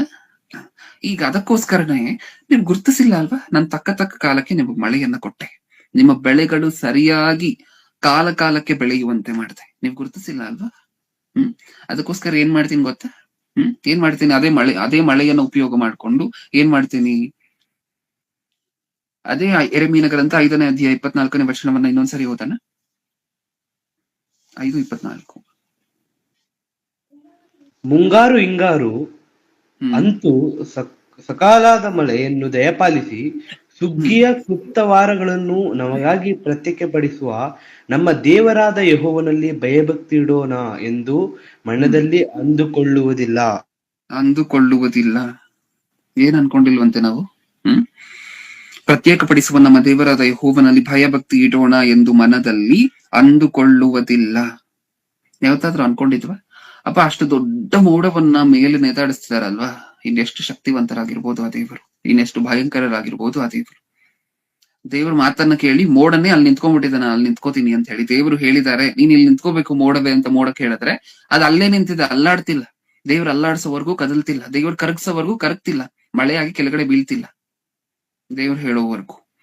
ಇಷ್ಟು ದೊಡ್ಡ ಮೋಡನೇ ದೇವ್ರ ಮಾತನ್ನ ಕೇಳ್ತಿದೆ ಅಂದಾಗ, ಇಷ್ಟು ಚಿಕ್ಕ ಮನುಷ್ಯರಾಗಿ ನಾವು ದೇವರಲ್ಲಿ ಭಯ ಭಕ್ತಿ ಇಟ್ಕೊಂಡಿರ್ಬೇಕು ಅಂತ ನಮ್ಗೆ ಯಾವತ್ತಾದ್ರೂ ಅನ್ಸಿದ್ಯಾ? ಅದನ್ನೇ ಅಲ್ಲಿ ಬರ್ಸಿರುವಂತಹದ್ದು. ಅಂತೂ ಸಕಾಲದ ಮಳೆಯನ್ನು ದಯಪಾಲಿಸಿ ಸುಗ್ಗಿಯ ಕ್ಲುಪ್ತವಾರಗಳನ್ನು ನಮಗಾಗಿ ಪ್ರತ್ಯೇಕಪಡಿಸುವ ನಮ್ಮ ದೇವರಾದ ಯೆಹೋವನಲ್ಲಿ ಭಯ ಭಕ್ತಿ ಇಡೋಣ ಎಂದು ಮನದಲ್ಲಿ ಅಂದುಕೊಳ್ಳುವುದಿಲ್ಲ. ಇಂಡಿಯನ್ ಅಗ್ರಿಕಲ್ಚರ್ಗೆ ಅತಿ ದೊಡ್ಡ ಚಾಲೆಂಜ್ ಏನ್ ಗೊತ್ತಾ? ಇಡೀ ಪ್ರಪಂಚದಲ್ಲಿ ವ್ಯವಸಾಯ ಮಾಡುವಂತವರಿಗೆ ಅತ್ಯಂತ ದೊಡ್ಡ ಚಾಲೆಂಜ್ ಏನ್ ಗೊತ್ತಾ ಇವಾಗ? ದೇವರು ಹಾಕಿರುವಂತಹ ಚಾಲೆಂಜ್. ನೀವು ಜೂನ್ 3ನೇ ವಾರದಲ್ಲಿ ಮಳೆಯನ್ನ ಎಕ್ಸ್ಪೆಕ್ಟ್ ಮಾಡಿದ್ರ ಅಲ್ವಾ? ಜೂನ್ 3ನೇ ವಾರದಲ್ಲಿ, ಓಕೆ, ನಾನು ಜೂನ್ 1ನೇ ವಾರದಲ್ಲಿ ಬೀಜವನ್ನೆಲ್ಲ ಬಿತ್ತಿ ಮಣ್ಣನ್ನು ಹದ ಮಾಡಿ ಬಂದಿದ್ದೀನಿ, ಜೂನ್ 3ನೇ ವಾರದಿಂದ ಮಳೆ ಬೀಳ್ಲಿಕ್ಕೆ ಶುರು ಆಗತ್ತೆ ಅಂತ ನೀವ್ ಎಕ್ಸ್ಪೆಕ್ಟ್ ಮಾಡಿ ಮನೆಗ್ ಬರ್ತೀರಲ್ವಾ? ನೀವ್ ಎಕ್ಸ್ಪೆಕ್ಟ್ ಮಾಡಿರುವಂತ ಕಾಲದಲ್ಲಿ ಇನ್ ಮುಂದೆ ನಾನು ಮಳೆ ಸುರಿಸೋದಿಲ್ಲ ಅಂತಿದ್ದಾರೆ ದೇವ್ರು. ನೀವ್ ಅನ್ಕೊಂಡಿರುವಂತ ಕಾಲದಲ್ಲಿ ಇನ್ ಮುಂದೆ ನಾನು ಮಳೆಯನ್ನ ಕೊಡೋದಿಲ್ಲ ಅಂತಿದ್ದಾರೆ ದೇವ್ರು. ಹೌದಾ? ಅಂದ್ರೆ ಪ್ರಭು ಕ್ರಮ ಇತ್ತಲ್ಲ, ಪ್ರಭು ನೀನ್ ಕರೆಕ್ಟ್ ಆಗಿ ಇಷ್ಟು ವರ್ಷಗಳು ಜೂನ್ 3ನೇ ವಾರದಲ್ಲಿ, ಜೂನ್ 4ನೇ ವಾರದಲ್ಲಿ ಮಳೆಯನ್ನ ಕೊಡ್ತಿದ್ದೆ, ನಾವ್ ಅದನ್ನ ಆಧಾರ ಮಾಡ್ಕೊಂಡಲ್ವಾ ಬೆಳೆಯನ್ನ ಬಿತ್ತುತ್ತಿದ್ದು ಅಂತ ಹೇಳಿದ್ರೆ ದೇವ್ರ ಹತ್ರ. ದೇವ್ರ ಏನಂತಿದ್ರೆ ಗೊತ್ತಾ? ಹೌದು, ಒಂದು ಕ್ರಮ ಇತ್ತು, ಎಲ್ಲದಕ್ಕೂ ಸಹ ಟೈಮ್ ಟೇಬಲ್ ಇಟ್ಕೊಂಡಿದ್ದೆ. ಇಷ್ಟ ದಿನ ಟೈಮ್ ಟೇಬಲ್ ಪ್ರಕಾರನೇ ನಿಮಗ್ ಮಳೆ ಕೊಡ್ತಿದ್ದೆ. ನೀವೇನ್ ಮಾಡಿಲ್ಲ, ಭಯಭಕ್ತಿಯಿಂದ ಇದ್ರ ಇಲ್ಲ, ಹೋಗ್ಲಿ ಗುರ್ತಿಸಿದ್ರ ಇಲ್ಲ. ಇವಾಗ ಏನ್ ಮಾಡ್ತಿದೀನಿ, ಈ ಕ್ರಮವನ್ನ ತಪ್ಪಿಸ್ತಿದೀನಿ. ಅಂದ್ರೆ ನೀವ್ ಅನ್ಕೊಂಡಾಗ ಮಳೆ ಬರೋದಿಲ್ಲ, ಇಷ್ಟ ಬಂದಂತೆ ಮಳೆ ಬರುತ್ತೆ. ಇಷ್ಟ ಬಂದಂತೆ ಮಳೆ ಬಂದ್ರೆ ನಮಗೇನು ಅನುಕೂಲ? ರೈತರಿಗೇನು ಅನುಕೂಲ ಇಲ್ಲ ಪ್ರಿಯರ, ಇಷ್ಟ ಬಂದಂತೆ ಮಳೆ ಬಂದ್ರೆ. ಯಾಕೆಂದ್ರೆ ಬೀಜವನ್ನ ಬಿತ್ತಬೇಕಾದ್ರೆ ರೈತನ ಮನಸ್ಸಲ್ಲಿ ಒಂದು ಪ್ಲಾನ್ ಇರುತ್ತೆ. ಯಾವಾಗೋ ಮಳೆ ಬಂದು ಯಾವಾಗ್ಲೋ ಬೀಜವನ್ನ ಬಿತ್ತಿದ್ರೆ ಪ್ರಯೋಜನ ಏನು? ಬೆಳೆ ಇನ್ನೇನ್ ಕುಯ್ಬೇಕು, ಹೌದಾ? ಬೆಳೆಯನ್ನ ಬಿತ್ತಿ ಬೀಜವನ್ನ ಬಿತ್ತಿದಾಗ ಆ ಸಸಿ ಸ್ಟೇಜ್ ಅಲ್ಲಿ ಇರ್ಬೇಕಾದ್ರೆ ಮಳೆ ಬಂದ್ರೆ ಉಪಯೋಗ ಇರುತ್ತೆ. ಬೆಳೆ ಎಲ್ಲ ಸರಿಯಾಗಿ ಬೆಳೆದು ನಿಂತಿದೆ ಅಂತ ಅನ್ಕೊಳ್ಳಿ, ಅವಾಗ ಜೋರಾಗಿರುವಂತ ಮಳೆ ಬಂತು ಅಂತ ಅನ್ಕೊಳ್ಳಿ, ಏನಾಗುತ್ತೆ? ಕೊಚ್ಕೊಂಡು ಹೋಗುತ್ತೆ ಎಲ್ಲವೂ ಸಹ, ಹೌದಾ? ಕ್ರಮದ ಪ್ರಕಾರ ಮಳೆ ಬರಬೇಕು. ಕ್ರಮದ ಪ್ರಕಾರ ಏನಕ್ಕೋಸ್ಕರ ಮಳೆ ಬರ್ತಿಲ್ಲ? ಇಲ್ಲಿ ಬರ್ಸಿದ್ದಾರೆ 25ನೇ ವಚನ. ನಿಮ್ಮ ಅಪರಾಧಗಳು ಇವುಗಳನ್ನು ತಪ್ಪಿಸಿ ಬಿಟ್ಟಿವೆ, ನಿಮ್ಮ ಪಾಪಗಳು ನಿಮಗೆ ಮೇಲನ್ನು ತಡೆದಿವೆ. ಏನಂತೆ ತಪ್ಪಿಸಿರುವುದು? ಮಳೆ ಸುರಿಯುವಂತಹ ಕ್ರಮವನ್ನು ತಪ್ಪಿಸಿರುವಂತಹದ್ದು ಯಾವುದಂತೆ? ದೇವರು ಮರ್ತೋಗಿಲ್ಲ. ಮಳೆ ಈ ಕಾಲದಲ್ಲಿ ಸುರಿಸ್ಬೇಕು, ನನ್ನ ಮಕ್ಕಳು ಎಕ್ಸ್ಪೆಕ್ಟ್ ಮಾಡ್ತಿರ್ತಾರೆ, ಕಾಯ್ತಿರ್ತಾರೆ ಅನ್ನುವಂತ ವಿಚಾರವನ್ನು ದೇವರು ಮರ್ತೋಗಿಲ್ಲ. ಬೇಕು ಅಂತಾನೆ ನಮಗ್ ಬೇಕಾಗಿರ್ಬೇಕಾದ್ರೆ ಮಳೆ ಸುರಿಸ್ತಿಲ್ವಂತೆ, ನಮಗ್ ಬೇಡವಾಗಿರ್ಬೇಕಾದ್ರೆ ಮಳೆ ಕೊಡ್ತಿದಾರಂತೆ. ಈ ಕ್ರಮವನ್ನ ಯಾರು ತಪ್ಪಿಸಿದು ತಂದೆ ಅಂತ ಹೇಳಿ ಕೇಳಿದ್ರೆ ನೀವೇ ಅಂತಿದ್ದಾರೆ ದೇವ್ರು, ಹೌದಾ? ನಿಮ್ಮ ಅಪರಾಧಗಳು ಇದನ್ನೆಲ್ಲ ತಪ್ಪಿಸಿ ಬಿಟ್ಟಿವೆ, ನಿಮ್ಮ ಪಾಪಗಳು ನಿಮಗ್ ಮೇಲ್ ಉಂಟಾಗ್ಬೇಕಲ್ವಾ? ಸುಗ್ಗಿ ಕಾಲದಲ್ಲಿ ನಿಮಗ್ ಮೇಲದು, ಹೌದಾ? ಲಾಭ ನಿಮ್ಮ ಕೈಗೆ ಬರುತ್ತೆ, ನಿಮಗ್ ಮೇಲದು. ಆದ್ರೆ ಆ ಮೇಲನ್ನು ತಡೆದಿರುವಂತಹದ್ದು ಯಾವ್ದು ಗೊತ್ತಾ? ನಿಮ್ಮ ಪಾಪಗಳು. ಅದಕ್ಕೆ ಇಷ್ಟ ಬಂದಂತೆ ಮಳೆ ಬರುತ್ತೆ. ಬೇಕಾಗಿರ್ಬೇಕಾದ್ರೆ ಮಳೆ ಬರುವುದಿಲ್ಲ, ಬೇಡವಾಗಿರ್ಬೇಕಾದ್ರೆ, ಬೆಳೆಗೆಲ್ಲ ಬೆಳೆದು ರೆಡಿ ಆಗಿರ್ಬೇಕಾದ್ರೆ ಅವಾಗ ಮಳೆ ಬರುತ್ತೆ. ಬಂದು ಬೆಳೆದಿರುವಂತಹ, ಅಂದ್ರೆ ಕುಯ್ಲಿಕ್ಕೆ ರೆಡಿ ಆಗಿರುವಂತಹ ಎಲ್ಲ ಬೆಳೆಗಳು ಸಹ ಕೊಚ್ಕೊಂಡು ಹೋಗುತ್ತೆ. ಇದೇ ಅಲ್ವಾ ನಡೀತಿರುವಂತಹದ್ದಿದೆ ಅಲ್ವಾ? ಹಲವಾರು ವರ್ಷಗಳಿಂದ ನಡೀತಿರುವಂತಹದ್ದಿದೆ ಅಲ್ವಾ? ಯಾಕೆ ಹಿಂಗಾಯ್ತು? ದೇವ್ರು ಈ ರೀತಿ ಎಲ್ಲ ಕನಸ್ಕೊಂಡಿದ್ದು, ಈ ರೀತಿ ಮಳೆ ಕೊಡ್ಬೇಕು ಅಂತಲ್ಲ ಕನಸ್ಕೊಂಡಿದ್ದು. ತಕ್ಕ ಕಾಲದಲ್ಲಿ ಮಳೆ ಕೊಡ್ಬೇಕು, ನನ್ನ ಮಕ್ಕಳಿಗೆ ಯಾವಾಗ ಬೇಕೋ ಅವಾಗೆ ಮಳೆ ಕೊಡ್ಬೇಕು ಅಂತ ದೇವ್ರು ಅನ್ಕೊಂಡಿತ್ತು. ನಾವ್ ದೇವ್ರು ಅನ್ಕೊಂಡಂತೆ ಇರ್ಲಿಲ್ಲ ಅಲ್ವಾ? ಯೆಹೆಜ್ಕೇಲನ ಗ್ರಂಥ 13ನೇ ಅಧ್ಯಾಯ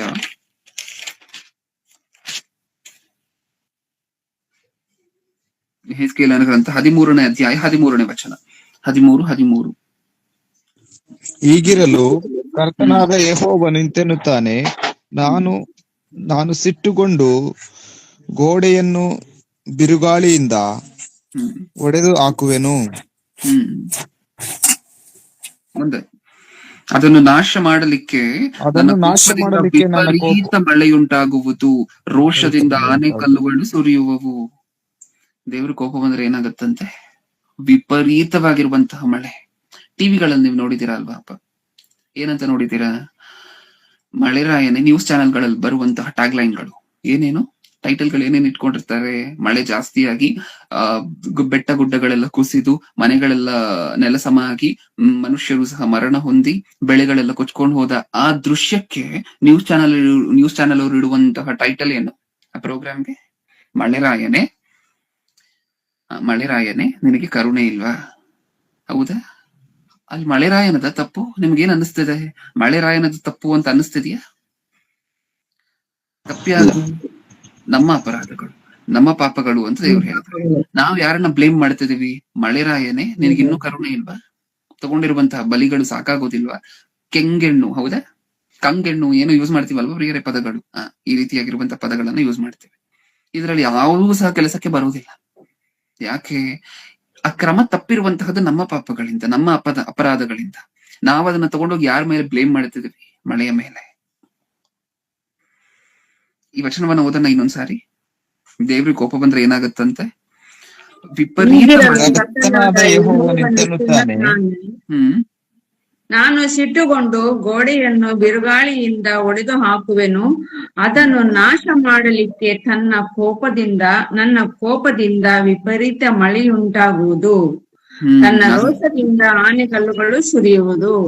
ಅದನ್ನು ನಾಶ ಮಾಡಲಿಕ್ಕೆ ನನ್ನ ಕೋಪದಿಂದ, ದೇವ್ರಿಗೆ ಕೋಪ ಬಂದ್ರೇನೆ ವಿಪರೀತ ಮಳೆಯುಂಟಾಗುವುದು. ಅಲ್ಲಿ ಬರ್ಸಿದಾರಲ್ವಾ ಸ್ಪಷ್ಟವಾಗಿ, ನನ್ನ ಕೋಪದಿಂದ ವಿಪರೀತ ಮಳೆಯುಂಟಾಗುವುದು. ಅಂದ್ರೆ ಅವಶ್ಯಕತೆಗಿಂತ ಜಾಸ್ತಿ ಮಳೆ ಬರ್ತಿದೆ ಅಂದ್ರೆ ದೇವ್ರಿಗೆ ಏನಾಗಿದೆ ಅಂತ? ಕೋಪ ಬಂದಿದೆ ಅಂತನಾ? ಅಷ್ಟೇ ಅಲ್ವಾ? ಯಾಕಂದ್ರೆ ಸ್ಪಷ್ಟವಾಗಿ ಸತ್ಯವೇದದಲ್ಲಿ ಬರ್ಸಿದ್ದಾರೆ, ವಿಪರೀತ ಮಳೆ ಸುಮ್ನೆ ಉಂಟಾಗೋದಿಲ್ವಂತೆ, ಅವಶ್ಯಕತೆಗಿಂತ ಜಾಸ್ತಿ ಸುಮ್ನೆ ಮಳೆ ಉಂಟಾಗೋದಿಲ್ವಂತೆ. ಯಾವಾಗ ಮಾತ್ರ ಉಂಟಾಗತ್ತಂತೆ? ನನ್ನ ಕೋಪ ನಾಶ ಮಾಡಲಿಕ್ಕೆ, ನನ್ನ ಕೋಪದಿಂದ ವಿಪರೀತ ಮಳೆ ಉಂಟಾಗುವುದು, ರೋಷದಿಂದ ಆನೆಕಲ್ಲುಗಳು ಸುರಿಯುವವು. ಆನೆಕಲ್ಲು ಮಳೆ ಕೇಳಿದೀವ? ನಮ್ಮ ಮನೆ ಪಕ್ಕದಲ್ಲಿ ಬೀಳುವಂತಹ, ನಿಮ್ಮ ಮನೆಗಳ ಪಕ್ಕದಲ್ಲಿ ಬೀಳುವಂತಹ ಆನೆಕಲ್ಲು ಮಳೆಯ ಬಗ್ಗೆ ಮಾತಾಡ್ತಿಲ್ಲ ನಾನು. ನೀವ್ ಆಗಾಗ ನ್ಯೂಸ್ ಅಲ್ಲಿ ನೋಡಿರ್ತೀರ, ಹೇಲ್ ಸ್ಟಾರ್ಮ್ಸ್ ಅಂತ ಕರಿತೀವಿ ಆನೆಕಲ್ಲುಗಳನ್ನ. ಇಷ್ಟಿಷ್ಟು ದೊಡ್ಡದಾಗಿರುವಂತ ಆನೆಕಲ್ಲುಗಳು ಇರುತ್ತೆ ಗೊತ್ತಾ? ಅಷ್ಟಷ್ಟು ದಪ್ಪವಾಗಿರುವಂತ ಆನೆಕಲ್ಲುಗಳು ಇರುತ್ತೆ ಗೊತ್ತಾ? ಆನೆಕಲ್ಲು ಅಂದ್ರೆ ಐಸ್ ಗಡ್ಡೆ ಅಲ್ವಾ? ಅದು ಮೇಲಿಂದ ಸುರಿದ್ರೆ, ನ್ಯೂಸ್ ಅಲ್ಲೆಲ್ಲ ನೋಡಿರ್ತೀರ ಪ್ರಿಯರ ನೀವು, ಕಳೆದ ವರ್ಷ ಅದಕ್ಕೆ ಹಿಂದೆ ವರ್ಷ ಎಲ್ಲ ಸುಮಾರು 40,000 50,000 ಎಕರೆಯಲ್ಲಿ ಬೆಳೆದಿರುವಂತಹ ಬೆಳೆಗಳು ಒಂದೇ ಸರಿ ಕೆಳಗಡೆ ಬಿದ್ದೋಗಿದೆ. ಬೇರೆ ಬೇರೆ ಬೆಳೆಗಳು, ಟೊಮ್ಯಾಟೊ ಆಗಿರ್ಬೋದು, ಮೆಣಸಿನಕಾಯಿ ಆಗಿರ್ಬೋದು, ಇದನ್ನೆಲ್ಲ ಏನು ಗಿಡಗಳಲ್ಲಿ ಬೆಳಿತೀರಾ ಅದೆಲ್ಲವೂ ಸಹ ಇನ್ನೇನು ಕುಯ್ಬೇಕು, ಆ ಬೆಳೆಯನ್ನ ಕುಯ್ಯುವಂತಹ ಕಾಲ ಬಂದಿದೆ. ಈ ಆನೆಕಲ್ಲು ಮಳೆ ಬಂದು ಆ ಬೆಳೆಗಳ ಮೇಲೆ ಬಿದ್ದು ಎಲ್ಲವೂ ಸಹ ನೆಲ ಸಮ ಹಾಕಿ ಡೆಸ್ಟ್ರಾಯ್ ಆಗೋಗಿದೆ ಪೂರ್ತಿ. 40,000 ಎಕರೆನ. ಹೌದು, ಮಹಾರಾಷ್ಟ್ರದಲ್ಲಿ ರೀಸೆಂಟ್ ಆಗಿ ಆಯ್ತು. ಒಂದ್ಸರಿ ನ್ಯೂಸ್ ಅನ್ನು ನೋಡಿ ಅದನ್ನ, ಇದ ಸಂದೇಶ ಆದ ನಂತರ 40,000 ಎಕರೆ ಆನೆಕಲ್ಲು ಮಳೆಯಿಂದ ಡೆಸ್ಟ್ರಾಯ್ ಆಗಿರುವಂತಹ ಕ್ರಾಪ್ಸ್ ನ ಸಂಖ್ಯೆ. ಏನಕ್ಕೋಸ್ಕರ ಬಂತು? ದೇವ್ರು ಒಂದು ಬೆಳೆಗೆ ಎಷ್ಟು ನೀರ್ ಬೇಕೋ ಅದನ್ನ ನೆನಪಿಟ್ಕೊಂಡು ಅಷ್ಟೇ ಮಿಲಿಮೀಟರ್ ನೀರನ್ನ ಕೊಡ್ತಾರಲ್ವಾ, ಅಂತ ದೇವರು ಏನಕ್ಕೋಸ್ಕರ ಆನೆಕಲ್ಲು ಮಳೆಯನ್ನ ತಂದು ಅಷ್ಟನ್ನು ನಾಶ ಮಾಡಿದ್ರು? ಏನಕ್ಕೋಸ್ಕರ ಅಂತೆ? ನಮ್ಮ ಪಾಪಗಳು, ನಮ್ಮ ಅಪರಾಧಗಳು. ದೇವರಲ್ಲಿ ಭಯಭಕ್ತಿ ಇಡೋಣ. ಆ ಮೋಡವನ್ನು ನಿಲ್ಸಿರುವಂತಹ ದೇವರಲ್ಲಿ, ಇಷ್ಟು ಮಳೆಯನ್ನು ಕೊಡುವಂತಹ ದೇವರಲ್ಲಿ ಭಯಭಕ್ತಿ ಇಡೋಣ ಅಂತ ನಾವು ಅನ್ಕೊಂಡೇ ಇಲ್ಲ ಯಾವತ್ತು. ಹೊರಗಡೆ ಪ್ರಪಂಚವನ್ನು ಬಿಟ್ಬಿಡಿ. ಯಾವತ್ತಾದ್ರೂ ಸತ್ಯವೇದ ಓದುವಂತಹ ನಾವಾದ್ರೂ ಇದನ್ನ ಅನ್ಕೊಂಡಿದೀವ? ಈ ವಚನಗಳೆಲ್ಲ ನಮ್ಮ ಕಣ್ಣಿಗೆ ಬೀಳ್ಬೇಕಲ್ವಾ ಸತ್ಯವೇದ ಓದ್ತಿದ್ರೆ? ಯಾವತ್ತಾದ್ರೂ ನಾವಾದ್ರೂ ಅನ್ಕೊಂಡಿದೀವ ಇದನ್ನೆಲ್ಲ? ಅಪ್ಪ, ದೇವರು ಇದನ್ನೆಲ್ಲ ಕಾಲಕ್ಕೆ ಕೊಡ್ತಿದ್ದಾರೆ. ಇದನ್ನ ನಾವು ನೆನೆಸದೆ ಹೋದ್ರೆ, ಇದನ್ನ ನೋಡಿ ನಾವು ದೇವರಲ್ಲಿ ಭಯಭಕ್ತಿ ಇಡದೆ ಹೋದ್ರೆ ವಿಪರೀತವಾಗಿರುವಂತ ಪರಿಣಾಮಗಳನ್ನ ಫೇಸ್ ಮಾಡ್ಬೇಕಾಗಿರತ್ತೆ ಅಂತ ನಾವಾದ್ರೂ ಅನ್ಕೊಂಡ್ವಾ? ಇನ್ನು ಏನೇನ್ ಹೇಳಿದ್ದಾರೆ ಯೆರೆಮೀಯನ ಗ್ರಂಥ 47ನೇ ಅಧ್ಯಾಯ 2ನೇ ವಚನ. ಬೇಗ ಓದಿ ಪ್ರಿಯರೇ ಈಗಲಿಂದ. ಯೆರೆಮೀಯನ ಗ್ರಂಥ 47ನೇ ಅಧ್ಯಾಯ 2ನೇ ವಚನ. 47:2. ಯೆಹೋವನು ಇಂತೆನ್ನುತ್ತಾನೆ, ಈಗೋ ಪ್ರವಾಹವು ಬಡಗಳಿಂದ ಹೊರಟು ತುಂಬಿ ತುಳುಕುವ ತೊರೆಯಾಗಿ ದೇಶವನ್ನು, ಅದರಲ್ಲಿರುವ ಸಮಸ್ತವನ್ನು, ಪಟ್ಟಣದ ನಿವಾಸಿಗಳನ್ನು ಆಕ್ರಮಿಸುವುದು. ಆಗ ಅಲ್ಲಿರುವವರು ಮೊರೆ ಇಡುವರು, ದೇಶದವರೆಲ್ಲರೂ ಗೋಳಾಡುವರು. ಏನ್ ಅರ್ಥ ಆಯ್ತು ನಮ್ಗೆ ಇದರಿಂದ? ಯೆಹೋವನು ಇಂತೆನ್ನುತ್ತಾನೆ, ಈಗೋ ಪ್ರವಾಹವು ಬಡಗಳಿಂದ ಹೊರಟು ತುಂಬಿ ತುಳುಕುವ ತೊರೆಯಾಗಿ. ಪ್ರವಾಹ ಅಂದ್ರೆ ನಮಗ್ ಗೊತ್ತಲ್ವಾ? ಉತ್ತರ ಕರ್ನಾಟಕ ಇದ್ರಲ್ಲೆಲ್ಲ ಪ್ರವಾಹಗಳು ರೀಸೆಂಟ್ ಆಗಿ ಕಳೆದ ವರ್ಷ ಮಳೆಗಾಲದಲ್ಲಿ ಬಂದಿರುವಂತಹ ಪ್ರವಾಹಗಳನ್ನ ನಾವು ನೋಡಿದೀವಲ್ವಾ? ಕೊಚ್ಕೊಂಡ್ ಹೋಗ್ತಿರುತ್ತಲ್ವಾ ಊರು. ಸೊಂಟದ ಹಂತಕ್ಕೆ ನೀರ್ ಬಂದಿರುತ್ತಲ್ವಾ? ತುಂಬೋಗಿ ಪ್ರತಿ ರೋಡು ಸಹ, ರಸ್ತೆಗಳು, ಮನೆಗಳು ಎಲ್ಲ ತುಂಬೋಗಿರುತ್ತಲ್ವಾ? ಹೋಗಿ ಮಾಡಿ ಮೇಲೆ ನಿಂತ್ಕೊಂಡಿರ್ಬೇಕಲ್ವಾ? ಆ ಸಿಚುವೇಶನ್ ಏನಂತ ಕರಿತೀವಿ? ಪ್ರವಾಹ. ಮಳೆಯಿಂದ ಎಷ್ಟು ನಾಶ ಮಾಡ್ಬೋದು ದೇವ್ರು ಒಂದ್ ವೇಳೆ ಅನ್ಕೊಂಡ್ರೆ ಅಂತ ಹೇಳಿದ್ರೆ. ತುಂಬಾ ಮಳೆ ಹೆಚ್ಚಾಯ್ತು ಅಂತ ಅನ್ಕೊಳ್ಳಿ, ಡ್ಯಾಮ್ಗಳೆಲ್ಲ ಏನಾಗುತ್ತೆ ಹೇಳಿ? ತುಂಬಿ ಹರಿಯುತ್ತದೆ, ತುಂಬೋಗುತ್ತೆ. ಡ್ಯಾಮ್ ಅಲ್ಲಿ ತೀವ್ರವಾಗಿ ನೀರ್ ಹೆಚ್ಚಾದ್ರೆ ಏನ್ ಮಾಡ್ಬೇಕು ಅವರು? ಡ್ಯಾಮ್ ಡೋರ್ ಅನ್ನ ಲಾಕ್ ಮಾಡೋ ಹಂಗಿಲ್ಲ. ಏನ್ ಮಾಡ್ಬೇಕು? ಡ್ಯಾಮ್ ಒಡೆದೋಗುತ್ತೆ, ಡೋರ್ ಅನ್ನ ಲಾಕ್ ಮಾಡಿದ್ರೆ. ತುಂಬೋಗಿರ್ಬೇಕಾದ್ರೆ ಡ್ಯಾಮ್ ಏನ್ ಮಾಡ್ಬೇಕು? ಡೋರ್ಸ್ ಅನ್ನ ಓಪನ್ ಮಾಡ್ಬೇಕು. ಈಗ ಓಪನ್ ಮಾಡಿದ್ರೆ ನೀರೆಲ್ಲ ಏನಾಗತ್ತೆ? ಊರುಗಳಿಗೆ ಬರುತ್ತೆ. ನಿಜನಾ? ನದಿ ಹೇಗೂ ಮೊದ್ಲೇ ತುಂಬ ಹರಿತಿರುತ್ತೆ ನದಿ ಮಳೆಯಿಂದ. ಈಗ ನದಿ ತುಂಬಿ ಹರಿಯುವುದರ ಜೊತೆ ಡ್ಯಾಮ್ಗಳಲ್ಲಿರುವಂತಹ ನೀರೆಲ್ಲವೂ ಸಹ, ಅಷ್ಟು ನೀರು ಒಂದೇ ಸರಿ ರಿಲೀಸ್ ಆದಾಗ ಏನಾಗತ್ತೆ?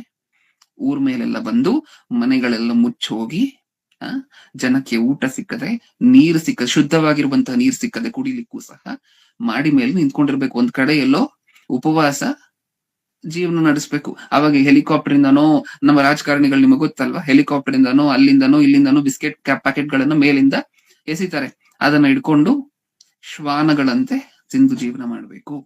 ಅದು ಸಿಚುವೇಶನ್. ದೇವರು ಒಂದು ವೇಳೆ ನಮಗೆ ಅನುಕೂಲವಾಗಿ ಸೃಷ್ಟಿ ಮಾಡಿರುವಂತಹ ಈ ಮಳೆಯನ್ನ ನಮಗ್ ಶಿಕ್ಷೆ ಕೊಡ್ಲಿಕ್ಕೆ ಅಂತ ಹೇಳಿ ಉಪಯೋಗ ಮಾಡಿದ್ರೆ, ಅದೇ ಮಳೆಯನ್ನ ಹೇಗಿರುತ್ತೆ ನಮ್ಮ ಪರಿಸ್ಥಿತಿ ಒಂದ್ಸರಿ ಊಹೆ ಮಾಡ್ಕೊಂಡು ನೋಡ್ಕೊಳ್ಳಿ.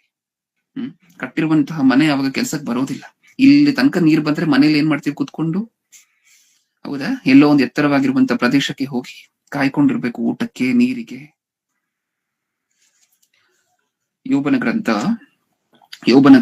37ನೇ ಅಧ್ಯಾಯ 13ನೇ ವಚನ. ಇನ್ನೊಂದು 3-4 ನಿಮಿಷಗಳು ಪ್ರಿಯರೇ ಮುಗಿಸ್ಕೊಳ್ಳೋಣ. ಯೋಬನ ಗ್ರಂಥ 37ನೇ ಅಧ್ಯಾಯ 13ನೇ ವಚನ. 37 ಆತನು ದಂಡನೆಯಾಗಲಿ ತನ್ನ ಭೂಮಿಯ ಹಿತಕ್ಕಾಗಲಿ ಕೃಪೆ ದೊರುವುದಕ್ಕಾಗಲಿ ಆ ಮೇಘಗಳನ್ನು ಬರಮಾಡುವನು. ಸಾಕು. ಏನಂತ ಹೇಳಿದಾರೆ? ಇಷ್ಟಕ್ಕೂ ಮೇಘಗಳನ್ನ ಏನಕ್ಕೋಸ್ಕರ ಸೃಷ್ಟಿ ಮಾಡಿದ್ರು? ನಮ್ಗೆ ಅಡ್ವಾಂಟೇಜ್ ಕೊಡ್ಬೇಕಂತಾನೆ ಅಲ್ವಾ? ನಮ್ಗೆ ಅನುಕೂಲ ಮಾಡ್ಕೊಡ್ಬೇಕು ಅಂತಾನೆ ಅಲ್ವಾ ಮೋಡಗಳನ್ನ ದೇವರು ಸೃಷ್ಟಿ ಮಾಡಿತ್ತು. ಇಲ್ಲೇನಂತಿದ್ದಾರೆ? ಆತನು ದಂಡನೆಗಾಗಲಿ ತನ್ನ ಭೂಮಿಯ ಹಿತಕ್ಕಾಗಲಿ ಕೃಪೆ ದೋರುವುದಕ್ಕಾಗಲಿ ಆ ಮೇಘಗಳನ್ನು ಬರಮಾಡುವನು. ಅಂದ್ರೆ ದೇವ್ರು ಮೋಡಗಳನ್ನ ತಂದ್ರೆ ನಮಗ್ ಮೇಲನ್ನ ಉಂಟು ಮಾಡ್ಬೋದಂತೆ, ನಮ್ಮ ಕೃಪೆಯನ್ನ ಉಂಟು ಮಾಡ್ಬೋದಂತೆ. ಹೌದಾ? ಅದೇ ಮೋಡಗಳನ್ನ ತಂದು ಇನ್ನೂ ಏನ್ ಮಾಡ್ಬೋದಂತೆ? ದಂಡಿಸ್ಬೋದ ನಮ್ಮನ್ನ? ಹೌದು. ದೇವರ ಸೃಷ್ಟಿ, ದೇವರು ಹೇಗ್ ಬೇಕಾದ್ರೂ ಉಪಯೋಗ ಮಾಡ್ಕೋಬಹುದು. ನಮಗೆ ದಂಡನೆ ಕೊಡ್ಲಿಕ್ಕಾದ್ರೂ ಉಪಯೋಗ ಮಾಡ್ಕೋಬಹುದು, ಅಥವಾ ನಮ್ಮ ಮೇಲೆ ಕೃಪೆಯನ್ನ ತೋರಿಸ್ಲಿಕ್ಕಾದ್ರೂ ಉಪಯೋಗ ಮಾಡ್ಕೋಬಹುದು. ಅದನ್ನೇ ಅಲ್ಲಿ ಬರ್ಸಿರುವಂತಹದ್ದು. ಆತನು ದಂಡನೆಗಾಗಲಿ ತನ್ನ ಭೂಮಿಯ ಹಿತಕ್ಕಾಗಲಿ ಕೃಪೆ ತೋರುವುದಕ್ಕಾಗಲಿ ಆ ಮೇಘಗಳನ್ನು ಬರಮಾಡುವನು. ಮೇಘಗಳು ಬಂದ್ರೆ ಅದ್ರಲ್ಲಿ ನೀರಿರುತ್ತಲ್ವಾ, ಮಳೆ ಆಗುತ್ತಲ್ವಾ? ಹೌದು. ನೀವು ನಿಮ್ಮ ಮಕ್ಕಳಿಗೆ ಏನನ್ನಾದ್ರೂ ಕೊಡ್ಸಿರ್ತೀರಾ? ಶಾಲೆಗೆ ಹೋಗ್ಲಿಕ್ಕೆ ಟೈ, ಸ್ಕೂಲ್ಗೆ ಹೋಗ್ಲಿಕ್ಕೆ ಟೈ, ಬೆಲ್ಟು, ವಸ್ತ್ರಗಳು ಎಲ್ಲವನ್ನ ಕೊಡ್ಸಿರ್ತೀರಾ? ಫೇಲ್ ಆದ ಅಂತ ಅನ್ಕೊಳ್ಳಿ. ಆತನ ಸೊಂಟದಲ್ಲಿರುವಂತ ಸ್ಕೂಲ್ ಬೆಲ್ಟ್ ಎಲ್ಲಿಗೆ ಬಂದಿರುತ್ತೆ? ನಿಮ್ಮ ಬೆಲ್ಟ್ ನನ್ನ ಮಕ್ಕಳು ಹಾಕೊಂಡು ಯೂನಿಫಾರ್ಮ್ ಹಾಕೊಂಡು ಶಾಲೆಗೆ ಹೋಗ್ಬೇಕು ಅಂತ ನೀಟಾಗಿ. ಇವಾಗ ಆ ಬೆಲ್ಟ್ ಎಲ್ಲಿದೆ? ನಿಮ್ಮ ಕೈಯಲ್ಲಿದೆ. ಏನಕ್ಕೋಸ್ಕರ? ನೀವು ಕೊಡ್ಸಿದ್ದೆ, ನೀವು ನಿಮ್ಮ ಮಕ್ಕಳಿಗೆ ಕೊಡ್ಸಿದ್ದೆ. ನೀವು ಕೊಡ್ಸಿದ್ದು ಆತನು ಹಾಕೊಂಡು ಧರಿಸ್ಕೊಂಡು ಶಾಲೆಗೆ ಹೋಗ್ಬೇಕು ಅಂತ. ಆತನು ಒಳ್ಳೇದಕ್ಕೂ ಅದು ಪ್ರಯೋಜನಕ್ಕೆ ಬರುತ್ತೆ. ಆತನು ತಪ್ಪು ಮಾಡಿದಾಗ ಆತನಿಗೆ ಶಿಕ್ಷೆಯನ್ನು ಕೊಡ್ಲಿಕ್ಕೂ ಸಹ ಅದೇ ಪ್ರಯೋಜನಕ್ಕೆ ಬರುತ್ತೆ. ಅದೇ ಯೋಬನ ಗ್ರಂಥ ಅದೇ 37ನೇ ಅಧ್ಯಾಯ 6ನೇ ವಚನವನ್ನ ಒಂದ್ಸರಿ ಓದೋಣ. 37. ಆತನು ಹಿಮಕ್ಕೂ ಹದಮಳೆಗೂ ತನ್ನ ಶಕ್ತಿಯ ದೊಡ್ಡ ಮಳೆಗೂ ಭೂಮಿಯ ಮೇಲೆ ಬೀಳು ಎಂದು ಅಪ್ಪಣೆ ಮಾಡುವನು. ಏನಂತೆ? ಎಷ್ಟು ತರ ಮಳೆ ಇದೆಯಂತೆ? ಆತನು ಹಿಮಕ್ಕೂ ಹದಮಳೆಗೂ, ಹದಮಳೆ ಎಷ್ಟು ಬೇಕೋ ಅಷ್ಟು ಮಾತ್ರ ನೀರಾಗಿ ಒದ್ದೆ ಮಾಡುವಂತಹ, ನೆಲವನ್ನು ಒದ್ದೆ ಮಾಡುವಂತಹ ಮಳೆನೂ ಇದೆಯಂತೆ. ಅದನ್ನೇ ಹದಮಳೆ ಅಂತ ಕರೀತಿದ್ದಾರೆ ಇಲ್ಲಿ. ಆತನು ಹಿಮಕ್ಕೂ ಹದಮಳೆಗೂ ತನ್ನ ಶಕ್ತಿಯ ದೊಡ್ಡ ಮಳೆಗೂ, ಮಳೆಗಳಲ್ಲಿ ಇಷ್ಟೊಂಥರ ಇದೆಯಾ? ತನ್ನ ಶಕ್ತಿಯ ದೊಡ್ಡ ಮಳೆಗೂ ಭೂಮಿಯ ಮೇಲೆ ಬೀಳು ಎಂದು ಅಪ್ಪಣೆ ಮಾಡುವನು. ಮೋಡ ಏನಕ್ಕೋಸ್ಕರ ಆಕಾಶದಲ್ಲೇ ಇದೆ? ಏನಕ್ಕೋಸ್ಕರ ಕರಗಿ ಇನ್ನ ಮಳೆ ಆಗ್ತಿಲ್ಲ? ದೇವ್ರು ಅದಕ್ಕೆ ಹೇಳಿಲ್ಲ ಇನ್ನು. ಮೋಡಕ್ಕೆ ದೇವ್ರು ಏನಂತ ಅಪ್ಪಣೆ ಕೊಡ್ಬೇಕು ಮಳೆ ಆಗ್ಬೇಕಂದ್ರೆ? ಆ ಮೋಡವನ್ನ ಪಾಯಿಂಟ್ ಔಟ್ ಮಾಡಿ, ನೀನು ಈಗ ಭೂಮಿಗೆ ಬೀಳುವಂತಹ, ಅಂದ್ರೆ ಮಳೆಯಾಗಿ ಕರಗಿ ಭೂಮಿಗೆ ಬೀಳುವಂತಹ ಟೈಮ್ ಬಂದಿದೆ, ಬೀಳು ಅಂತ ಹೇಳ್ಬೇಕಂತೆ. ಆವಾಗ್ಲೇ ಮೋಡ ಕರಗಿ ಕೆಳಗಡೆ ಮಳೆಯಾಗಿ ಬೀಳುವಂತಹದ್ದು. ಅದ್ಭುತ ಅಲ್ವಾ? ಅಂದ್ರೆ ಒಂದು ಮೋಡ ಕರಗಿ ಕೆಳಗಡೆ ನೀರಾಗಿ ಬೀಳ್ಬೇಕಂದ್ರೆ ಯಾರ ಅಪ್ಪಣೆ ಇರ್ಬೇಕಂತೆ? ದೇವರು ನೀನು ಬೀಳು ಅನ್ಬೇಕಂತೆ. ನಿಜನಾ? ನೆಕ್ಸ್ಟ್ ಅದೇ ಯೋಬನ ಗ್ರಂಥ ಅದೇ 37ನೇ ಅಧ್ಯಾಯ 4ನೇ ವಚನವನ್ನು ಒಂದ್ಸರಿ ಓದೋಣ. ಸಿಡಿಲಿನ ತರುವಾಯ ಗರ್ಜನೆಯುಂಟಾಗುವುದು, ಆತನು ತನ್ನ ಮಹಿಮೆಯ ಶಬ್ದದಿಂದ ಗುಡುಗುವನು. ಆ ಶಬ್ದವು ಕೇಳಿಸಿದ ಮೇಲೆಯೂ ಆತನು ಸಿಡಿಲುಗಳನ್ನು ತಡೆಯುವುದಿಲ್ಲ. ಸಿಡಿಲು. ಓಕೆ ಪ್ರಿಯರೇ, ಸಮಯ ಹೆಚ್ಚಾಗ್ತಿರೋದ್ರಿಂದ ಸಿಡಿಲು ಗುಡುಗು ಅನ್ನುವಂತಹದ್ದು ಯಾವತ್ತಾದ್ರೂ ಬೇರೆ ದಿನ ಆಲೋಚನೆ ಮಾಡಿ ನೋಡೋಣ. ಮಳೆ ಅನ್ನುವಂತಹ ಅಂಶದಲ್ಲಿ ಅದನ್ನೆಲ್ಲ ಸೇರಿಸುವಂತಹದ್ದು ಬೇಡ. ಸಿಡಿಲು ಗುಡುಗುವಿನ ಬಗ್ಗೆ ಸಾಕಷ್ಟು ರೆಫರೆನ್ಸ್ ಗಳು ಬರ್ಸಿದ್ದಾರೆ. ನಿಮ್ಗೆ ಆಗಾಗ ಪ್ರಶ್ನೆ ಇರಬಹುದು, ಏನಂತ? ಸಿಡಿಲು ಹೊಡೆದು ಇಷ್ಟು ಜನ ಸತ್ತೋದ್ರು, ಗುಡುಗು ಬಂದು ಅಂದ್ರೆ ಸಿಡಿಲು ತಾಕಿ ಮರ ಕೆಳಗಡೆ ನಿಂತಿದ್ದಂತಹ ಮನುಷ್ಯರೆಲ್ಲ ಹೊರಟೋದ್ರು ಅಂತ ಹೇಳಿ. ಅದ್ ಏನಕ್ಕೋಸ್ಕರ ಆಗತ್ತೆ? ಇಷ್ಟಕ್ಕೂ ಸಿಡಿಲ್ ಆಗ್ಬೇಕಾದ್ರೆ ಯಾರ ಅಪ್ಪಣೆ ಇರ್ಬೇಕು? ದೇವ್ರು ಸಿಡಿಲನ್ನ ಹೇಗುಂಟು ಮಾಡ್ತಾರೆ ಅನ್ನುವಂತಹದ್ದು ಯಾವತ್ತಾದ್ರೂ ಆಲೋಚನೆ ಮಾಡಿ ನೋಡೋಣ. ಸದ್ಯಕ್ಕೆ ಇವತ್ತೇನೇನು ಆಲೋಚನೆ ಮಾಡಿದ್ವಿ? ಮಳೆ ಅನ್ನುವಂತ ಅಂಶವನ್ನ ಆಲೋಚನೆ ಮಾಡಿದ್ವಿ. ಆ ಮಳೆ ಅದರ ಸೃಷ್ಟಿಯನ್ನು ಹೇಗ್ ಮಾಡಿದ್ರು ಅಂತ ನೋಡಿದ್ವಿ. ಹೌದಾ? ಆ ಮಳೆ ಅನ್ನುವಂತಹದ್ದು ಮನುಷ್ಯರಿಗೆ ಎಷ್ಟು ಹಿತವನ್ನು ಉಂಟು ಮಾಡುತ್ತೆ ಅಂತ ಹೇಳಿ ನೋಡಿದ್ವಿ. ಹೌದಲ್ವಾ? ಆ ಮಳೆ ಅನ್ನುವಂತಹದ್ದು ತಕ್ಕ ಕಾಲಕ್ಕೆ ಬರಬೇಕು. ಆ ಮಳೆಯಲ್ಲಿ ಎಷ್ಟು ರೀತಿಯಾಗಿರುವಂತ ಮಳೆಗಳಿದೆ. ಹಿಂಗಾರು ಮಳೆ ಇದೆ, ಮುಂಗಾರು ಮಳೆ ಇದೆ, ಹದ ಮಳೆ ಇದೆ, ದೊಡ್ಡ ಮಳೆ ಇದೆ. ಇದನ್ನೆಲ್ಲ ನೋಡಿದ್ವಲ್ವಾ? ಅದೆಲ್ಲ ತಕ್ಕ ಕಾಲಕ್ಕೆ ಬರುವಂತೆ ದೇವರು ಡೇಟ್ ಗಳನ್ನು ಸಹ ನೆನ್ಪಿಟ್ಕೊಂಡಿದ್ರು, ಕ್ಲುಪ್ತ ವಾರಗಳನ್ನ ನೆನ್ಪಿಟ್ಕೊಂಡಿದ್ರು. ಇದನ್ನೆಲ್ಲ ನೆನ್ಪಿಟ್ಕೊಂಡು ಯಾವ್ಯಾವ ಮಳೆಗೆ, ಗೋಧಿಗೆ ಎಷ್ಟು ಮಳೆ ಬೇಕು, ದ್ರಾಕ್ಷಿಗೆ ಎಷ್ಟು ಮಳೆ ಬೇಕು, ಇದನ್ನೆಲ್ಲ ದೇವರು ನೆನ್ಪಿಟ್ಕೊಂಡು ಮಳೆ ಸುರಿಸ್ತಿದ್ರು ಅಂತ ನೋಡಿದ್ವಿ. ಅದಾದ ನಂತರ ಇಷ್ಟು ಮಾಡಿದಂತಹ ದೇವರಲ್ಲಿ ಭಯಭಕ್ತಿ ಇಟ್ಕೊಳ್ಳೋಣ ಅಂತ ಯಾವತ್ತು ನಾವ್ ಅನ್ಕೊಂಡಿಲ್ವಂತೆ.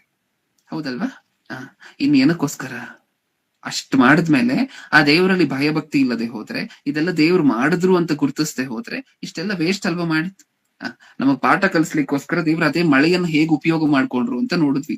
ದೇವ್ರ ಅದನ್ನ ಹೇಗೆ ಆನೆಕಲ್ಲು ಮಳೆಯಾಗಿ ಬದಲು ಮಾಡಿದ್ರು, ದೇವ್ರ ಅದನ್ನ ಹೇಗೆ ದೊಡ್ಡ ಮಳೆಯಾಗಿ ಬದಲು ಮಾಡಿದ್ರು, ದೇವ್ರ ಮಳೆಯ ಮೂಲಕ ಪ್ರವಾಹಗಳನ್ನ ಹೇಗೆ ತಗೊಂಡ್ ಬರ್ತಾರೆ ಅಂತ ನೋಡಿದ್ವಿ. ಇದನ್ನೆಲ್ಲ ನೋಡಿದಂತಹ ನಾವು ಇನ್ಮುಂದೆ ಇದೇ ತರ ಯೋಚನೆ ಮಾಡ್ಲಿಕ್ಕೆ ಶುರು ಮಾಡೋಣ. ಯಾವ ತರ ಇವತ್ತು ನಾವು ಯೋಚನೆ ಮಾಡಿದ್ವಲ್ವಾ ಎಲ್ರೂ ಸೇರಿ, ಈ ತರ ಯೋಚನೆ ಮಾಡ್ಲಿಕ್ಕೆ ಶುರು ಮಾಡೋಣ. ದೇವ್ರು ಎಷ್ಟು ಪ್ರೀತಿ ಮಾಡ್ತಾರೆ ನಮ್ಮನ್ನ ಅಂತ ಅರ್ಥ ಆಗ್ಬೇಕಂದ್ರೆ ಒಂದ್ಸರಿ ಪ್ರಕೃತಿಯನ್ನ ನೋಡೋಣ. ಪ್ರಕೃತಿಯನ್ನ ನೋಡಿದಾಗ ನಮ್ಗೆ ಅರ್ಥ ಆಗೋಗುತ್ತೆ ದೇವರು ಮನುಷ್ಯರನ್ನ ಎಷ್ಟೊಂದು ಪ್ರೀತಿ ಮಾಡಿದ್ರ. ನಾವ್ ಕೋರ್ಕೊಂಡಿರ್ಲಿಲ್ಲ ಅಲ್ವಾ, ಆದಾಮನನ್ನು ಉಂಟು ಮಾಡುವುದಕ್ಕಿಂತ ಮುಂಚೆನೆ ದೇವ್ರು ಮಳೆ ಬಗ್ಗೆ ಮಾತಾಡ್ತಿದ್ದಾರೆ. ಅಂದ್ರೆ ದೇವ್ರು ಎಷ್ಟು ಕನಸು ಕಂಡಿದ್ರು ನಮ್ಮ ಬಗ್ಗೆ. ಹೌದಲ್ವಾ? ಅದನ್ನೆಲ್ಲ ನೆನಪಿಟ್ಕೊಂಡು ಇನ್ ಮುಂದೆ ಪ್ರಕೃತಿಯಲ್ಲಿ ನೀವು ನೋಡಿದಂತಹ ಪ್ರತಿಯೊಂದೊಂದು ಅಂಶವನ್ನು ಸಹ ಈ ತರ ಯೋಚನೆ ಮಾಡೋಣ. ಸತ್ಯವೇದಕ್ಕೆ ಕನೆಕ್ಟ್ ಮಾಡಿ ನೋಡೋಣ. ಸತ್ಯವೇದದಲ್ಲಿ ಇದ್ರ ಬಗ್ಗೆ ಏನಾದ್ರು ಬರ್ಸಿದಾರ? ಉದಾಹರಣೆಗೆ ನಾನು ನಿಮ್ಗೊಂದು ಕ್ಲೂ ಕೊಟ್ಟಿದ್ದೀನಿ. ಸಿಡಿಲಿನ ಬಗ್ಗೆ ಸತ್ಯವೇದದಲ್ಲಿದೆ, ಗುಡುಗಿನ ಬಗ್ಗೆ ಸತ್ಯವೇದದಲ್ಲಿದೆ, ಮನುಷ್ಯರು ಏಕೆ ಸಿಡಿಲು ಹೊಡೆದು ಹೊರಟೋಗ್ತಾರೆ ಅನ್ನುವಂಥ ಸತ್ಯವೇದದಲ್ಲಿದೆ ಅಂತ ನಾನು ಹೇಳಿದ್ದೀನಿ. ಇವತ್ತಿಂದ ಹುಡುಕಿ ಶುರು ಮಾಡಿ ನೀವೇ ಓನಾಗಿ. ಓಕೆ, ಸಿಡಿಲು ಅನ್ನುವಂತಹದ್ದು ಈ ರೀತಿ ಹೊಡೆಯುತ್ತೆ ಅಂದ್ರೆ ಸತ್ಯವೇದದಲ್ಲಿ ಏನ್ ಬರ್ಸಿದ್ದಾರೆ ಸಿಡಿಲಿನ ಬಗ್ಗೆ, ಪ್ರಕೃತಿಯ ಬಗ್ಗೆ ಬರ್ಸಿರ್ಬೇಕಲ್ವಾ ಸತ್ಯವೇದದಲ್ಲಿ, ಏನ್ ಬರ್ಸಿದ್ದಾರೆ ಅಂತ ಹೇಳಿ ಈ ರೀತಿ ಆಲೋಚನೆ ಮಾಡ್ಲಿಕ್ಕೆ ಶುರು ಮಾಡೋಣ. ಈ ರೀತಿ ಸತ್ಯವೇದವನ್ನು ಓದ್ಲಿಕ್ಕೆ ಶುರು ಮಾಡೋಣ. ಹೊರಗಡೆ ಪ್ರಪಂಚವನ್ನು ಬಿಟ್ಬಿಡಿ. ಅವ್ರ ಪ್ರಕೃತಿಯನ್ನ ಗುರುತಿಸೋದಿಲ್ಲ, ಸೃಷ್ಟಿಕರ್ತನನ್ನ ಗುರುತಿಸೋದಿಲ್ಲ, ಯಾವುದನ್ನು ಗುರುತಿಸೋದಿಲ್ಲ. ನಾವಾದ್ರೂ ಆ ಇನಿಷಿಯೇಟಿವ್ ಅನ್ನು ತಗೊಳ್ಳೋಣ. ಪ್ರಪಂಚದಲ್ಲಿ ಏನೇ ನಡೆದ್ರು, ಪ್ರಕೃತಿಯಲ್ಲಿ ಏನೇ ಬದಲಾವಣೆ ಆದ್ರೂ ಅದನ್ನ ತಗೊಂಡ್ ಬಂದು ಸತ್ಯವೇದಕ್ಕೆ ಲಿಂಕ್ ಮಾಡ್ಲಿಕ್ಕೆ ಪ್ರಯತ್ನ ಪಡೋಣ. ಓಕೆ, ಅವಾಗ ದೇವ್ರು ಇನ್ನೂ ನಮಗೆ ಚೆನ್ನಾಗಿ ಅರ್ಥ ಆಗ್ತಾರೆ. ಕಣ್ಮುಚ್ಚಿ ಪ್ರಾರ್ಥನೆ ಮಾಡಿ ಮುಗಿಸ್ಕೊಡೋದು. ಪ್ರೀತಿಯುಳ್ಳ ಪರಲೋಕದಲ್ಲಿರುವ ನಮ್ಮ ತಂದೆ, ಅಪ್ಪ, ನೀವಿಷ್ಟು ಮಾಹಿತಿಯನ್ನ ನಮಗ್ ತಿಳಿಸ್ಕೊಟ್ಟಿರೋದಕ್ಕೋಸ್ಕರ ಸ್ತೋತ್ರ ತಂದೆ. ಈ ಮಾಹಿತಿಗೆ ಅನುಸಾರವಾಗಿ ಇನ್ ಮುಂದೆ ಪ್ರಕೃತಿಯನ್ನ ನೋಡಿ ಅದನ್ನ ಸತ್ಯವೇದಕ್ಕೆ ಕನೆಕ್ಟ್ ಮಾಡ್ಲಿಕ್ಕೆ ಪ್ರಯತ್ನ ಪಡ್ತೀವಿ ತಂದೆ. ನೀವ್ ಎಷ್ಟು ನಮ್ಮನ್ನ ಪ್ರೀತಿ ಮಾಡ್ತೀರಾ ಅಂತ ಹೇಳಿ ನಮಗೆ ಇವತ್ತು ಅರ್ಥ ಆಗಿದೆ. ಇನ್ ಮುಂದೆ ನಾವು ಅದನ್ನ ಗುರುತಿಸುವಂತಹ ಮಕ್ಕಳಾಗಿ ಸತ್ಯವೇದ ಓದ್ಬೇಕಾದ್ರೆ ಈ ರೀತಿಯಾಗಿರುವಂತಹ ವಿಚಾರಗಳನ್ನೆಲ್ಲ ಹೈಲೈಟ್ ಮಾಡಿ ಖುಷಿ ಪಟ್ಟು ಸಂತೋಷ ಪಡುವಂತಹ ಮಕ್ಕಳಾಗಿ ನಮ್ಮನ್ನು ಮಾರ್ಪಡಿಸಿ. ಕೇಳಿರುವಂತಹ ಪ್ರತಿಯೊಬ್ಬರನ್ನು ಆತ್ಮಕ್ಕೆ ಸಂಬಂಧಪಟ್ಟ ಆಶೀರ್ವಾದಗಳಿಂದ ಆಶೀರ್ವದಿಸಿ ಅನ್ನುವಂತಹ ಬೇಡಿಕೆ ನಿಮ್ಮ ಮುಂದೆ ಇಡ್ತಾ, ಎಲ್ಲಾ ದೈವ ಸೇವಕರನ್ನು ನೆನಪಿಸ್ಕೊಳ್ಳಿ ಅನ್ನುವಂತಹ ಬೇಡಿಕೆ ನಿಮ್ಮ ಮುಂದೆ ಇಡ್ತಾ ನನ್ನ ಪ್ರಾರ್ಥನೆ ಯೇಸು ಕ್ರಿಸ್ತರ ನಾಮದಲ್ಲಿ